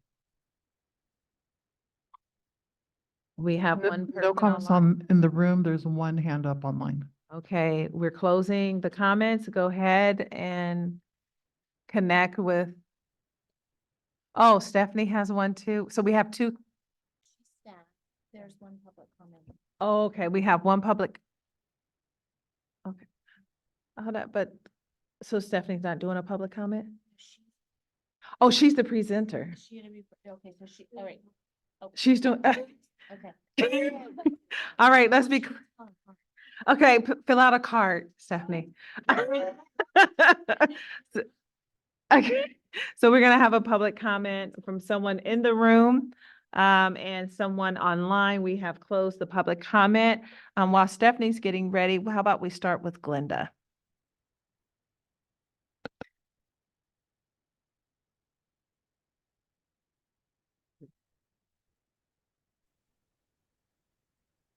Hi, Glenda, are you there?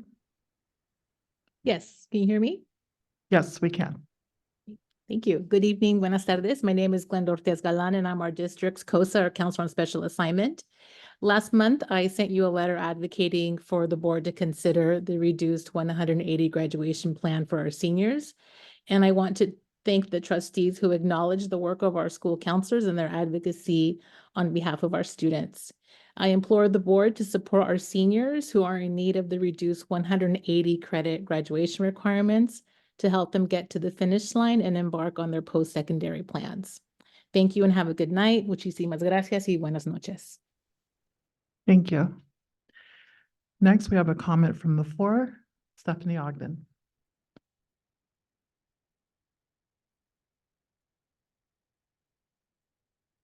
Good evening again. I really just want to support what Glenda just said, which is I really think that we should look at the 180.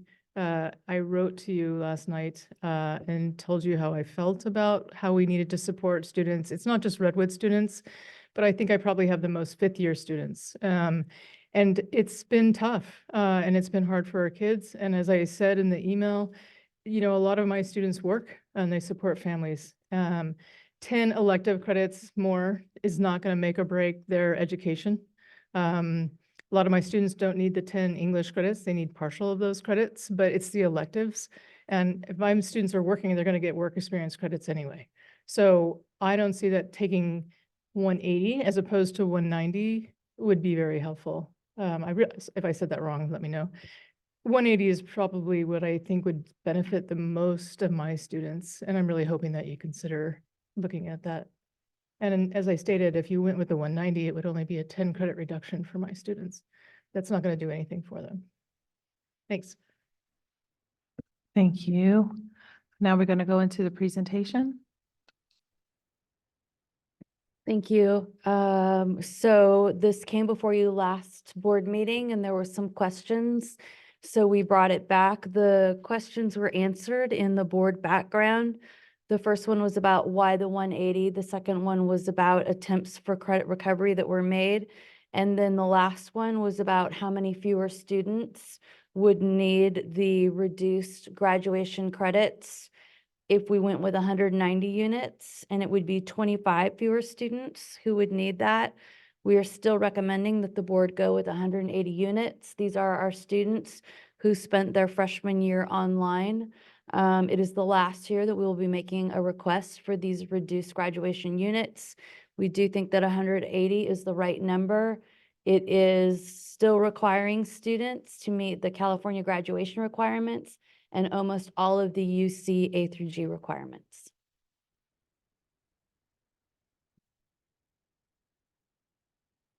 Does anybody on my colleagues have any questions? All right, so so we're adopting it today, correct? Okay, do I have a motion to adopt? So moved. Second. Did you have a question, Rich?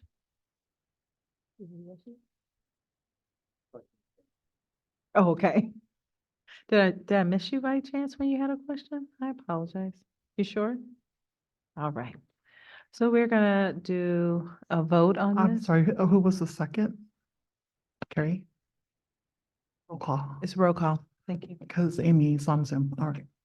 Student trustee Yuryev, Yes. trustee Ginn, Yes. trustee Dubois, Yes. trustee Ku, Yes. vice president Nori, Yes. president Stevenson. Motion adopted, 5 yes, 0 nays. All right, we're going to go to the adoption resolution on number 11. Increase of school fees and adoption of CEQA, notion of exemption. I'm gonna turn it over to public comments first. Online or in the room, no public comments. Turning it over to our Assistant Superintendent Gong. Good evening. This resolution comes every 2 years, and we're asking the board to approve the resolution to increase our school impact fees to $5.17 on residential construction and 84 cents for commercial and industrial, and that's whereas the fee before was $4.79 for residential and 78 cents for commercial and industrial construction. Do we have any questions? Trustee Nori? Yeah, I have a quick question. So who pays, do nonprofit organizations who are building things in our district pay the fee? Because one of the MPCSD trustees reached out to me a while ago about how Stanford's constructing housing right next to or across the street from the Safeway in Menlo Park on or El Camino, and at least her concern was that they weren't paying anything to offset the fact that they were doing it. So I'm just curious, like, who does this fee apply to? Because she seemed to think it didn't apply to them. That's my understanding, is that when you have nonprofits, because I think we looked into this in our community where a lot of nonprofits were going to be building, and I believe, I'm not, you have to confirm it somehow. We can check on that. So nonprofits, well, okay, Stanford, we do not earn property tax from Stanford. I'm not sure about the impact fees. It depends on, so like if they have a developer building, then the developer will still pay the impact fees, but we can find that out and put it in a Friday update. That's a really good question. Oh, no. So the only reason I asked that question is the MPCSD trustee told me that they'd gotten Stanford to agree to give them $1 million. And she wasn't happy with that because she felt that wasn't enough over the long term. But for me, at least, it seemed weird that they were only giving money to the elementary school and that we wouldn't ask for some too. So Stanford also has an agreement with Palo Alto Unified. They've been on my radar since I started here, and as they buy more property within our area and take that property off of our tax roll, it is definitely something of interest, especially along the El Camino corridor. So my question is for you all, do we want to direct the superintendent to connect with them, or? Oh, I'm already exploring that. You're But already we'll, yeah, come back. And we actually have a great connection between Assistant Superintendent Gong and the Assistant Superintendent Palo Alto Unified. So we'll be exploring that. Okay. It's on the list for sure. Okay, thank you. Any other questions? Okay. So we're gonna take this for a vote, correct? Roll call? Can we get a motion in a second? Oh, may I have a motion, please? So moved. Second? Second? Student trustee Yuryev, Yes.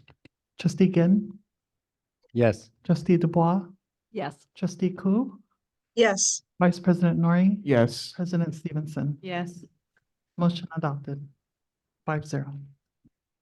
All right, going into consideration of the selection of CSBA Assembly delegates on ballot for San Mateo County Subregion 5B. And I believe Superintendent and Leach will talk about this, but before we do that, do we have any public comments? No public comments? Let's turn it over. Okay, so before, I think this happens like once a year. So there are 3 in every 2 years, every 2 years. There are 3 names before you, and we are being asked that board members complete the ballot by casting votes for no more than 3. And there are 3.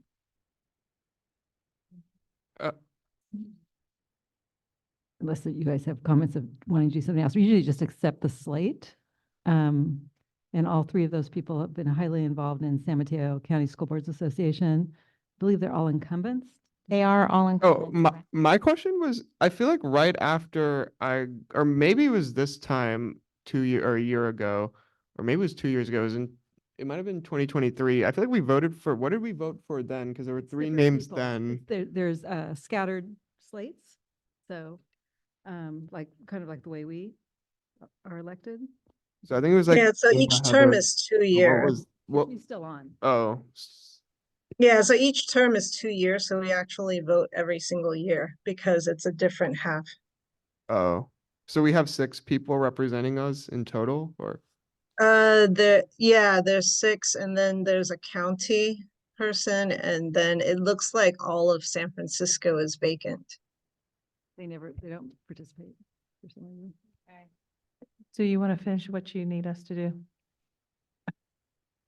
So they're asking us to cast no more than 3 candidates, and there are 3 candidates. So I recommend that you select 3 candidates.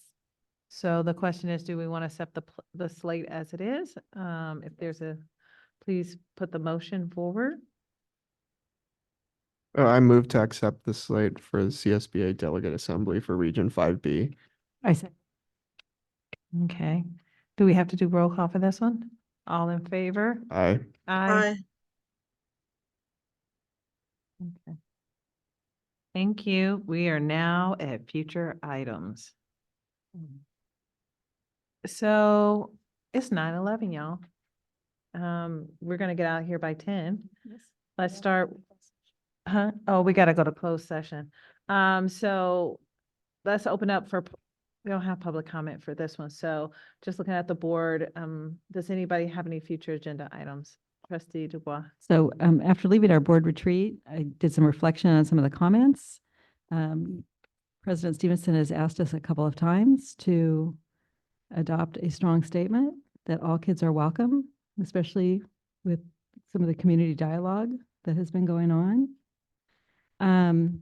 So I want to support her in that. I don't know how we would do it, but whether that's an agenda item or doing it in some other fashion, but I think we do need to make a statement on what we mean when we say we support all kids and how we're going to support all kids.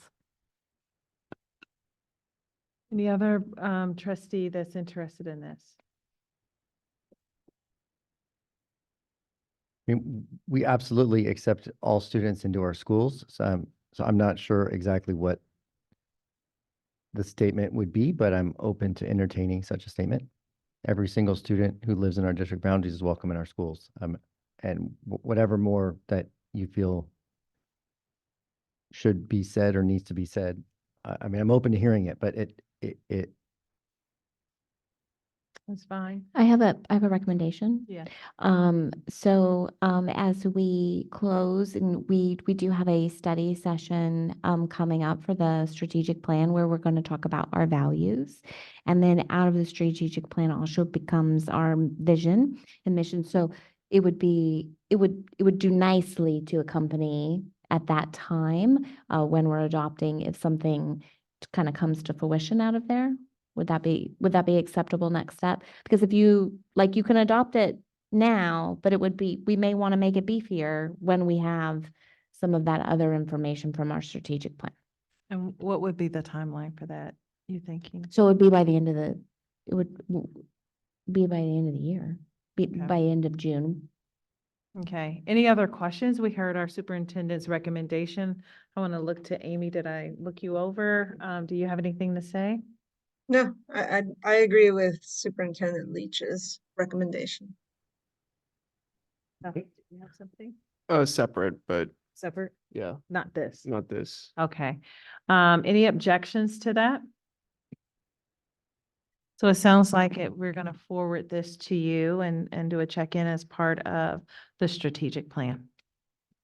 Okay. So I think you have something to put on the agenda? Oh, yeah. So this is not something that needs to be done urgently at all, but I would be interested in kind of study session on athletics in our district, because I feel like we haven't really looked at it, at least in times I remember, and I've been paying on and off attention for the past 3 or 4 years. And I'd be interested in kind of doing some deep dive in athletics. I feel like we've heard a lot of, community feedback about some of our athletics programs and also, just general things. So I'd be interested in some sort of study session surrounding that, but no like urgency. And I get we have a lot of things to look at, just throwing it out there. What are some of the aspects about athletics that you're interested in studying? I mean, I guess I'd be interested in, funding, Title IX compliance, some of those kind of aspects. would you be open to considering broadening it to be all co-curricular activities? So to include the after-school, what students engage in outside of academics, which certainly includes Yeah, athletics, but there's others as well. yeah, I think that's fine. So with that, I would support such a study session.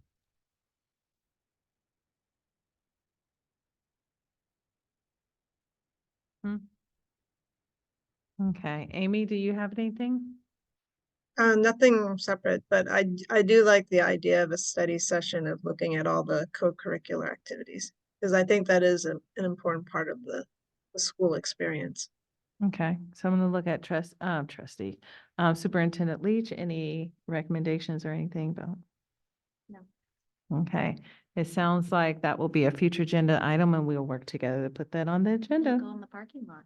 It'll go into the parking lot. Okay, Madam President, I'm just curious, I didn't hear your position on whether you supported that or I not. go with everybody else. You have 3 votes, so we'll move it on. And study session. Follow up with Crystal. All right, so I have that down. Does anybody else have any agenda items? I have one. I probably should have talked to you beforehand, Crystal. I apologize. There are 2. One is the board self-evaluation according to our policy. It does take us a while to get ourselves together, but it's supposed to be in line with our superintendent. And would like to put that on the agenda, at least start having a discussion about the board self-evaluation.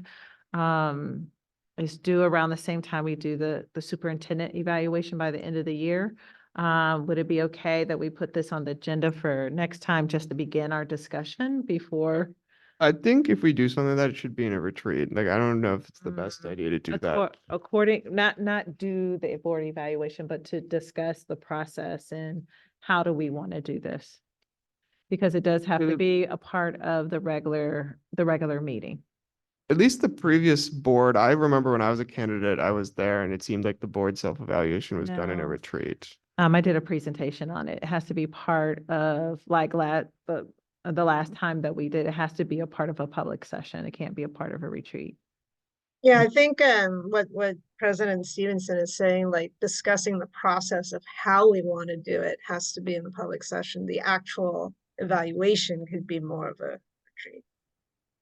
Or I'm happy if you just do it because it's part of our board handbook and policy. We have to do it. So I think you can work with the superintendent and do it. Okay, however you so want to. would you all want me to work with the superintendent? But I also think the process needs to be discussed by us. So I was thinking that we can put that on the next agenda because we need to talk early about it so it doesn't take too long. Okay. Board self-evaluation. Process. Looking in our handbook. May, board completes self-evaluation process. Yep. We can work backwards. plan. But we need to discuss it first, or it won't be a process. So trying to get it on in March, and then that gives us time to get it done by May. All right, and then looking at, and this may be a parking lot if I have others who want to go with me on this, really thinking about, I've been really listening to all of our constituents this last year. To be honest, it's been painful to listen to some of people's experiences. But I was thinking, bringing an expert in to kind of talk about the optimal environment for BIPOC teachers to be able, work environment, and what that support looks like. For BIPOC teachers. I know it's part of our LCAP goal but wondering if there's a study session where we bring experts in to kind of talk about that. That might be my only interest right now, but I was thinking a study session allows us to get more information and to think about that. The only thing I'd say about that is we're not the ones hiring teachers per se, so I don't know how useful it might be for us to listen to it versus it being something for staff to do. Okay, anyone else? So I sort of had the same reaction. And I also just by because we have people already doing it. I don't know how they would feel bringing somebody outside in, but I mean, maybe like a community training or something like that with this speaker or a panel, something like more of a community meeting, but we think more about it. Okay. Amy, anything you'd like to say? No, nothing. Okay. So it sounds like it's not an interest of the board. Thank you. So now we're going to adjourn to go to closed session. Anything else I need to do, Laura? I need signatures. Okay, and we'll do some signatures. Thank you so much. We are done at 9:21, you all.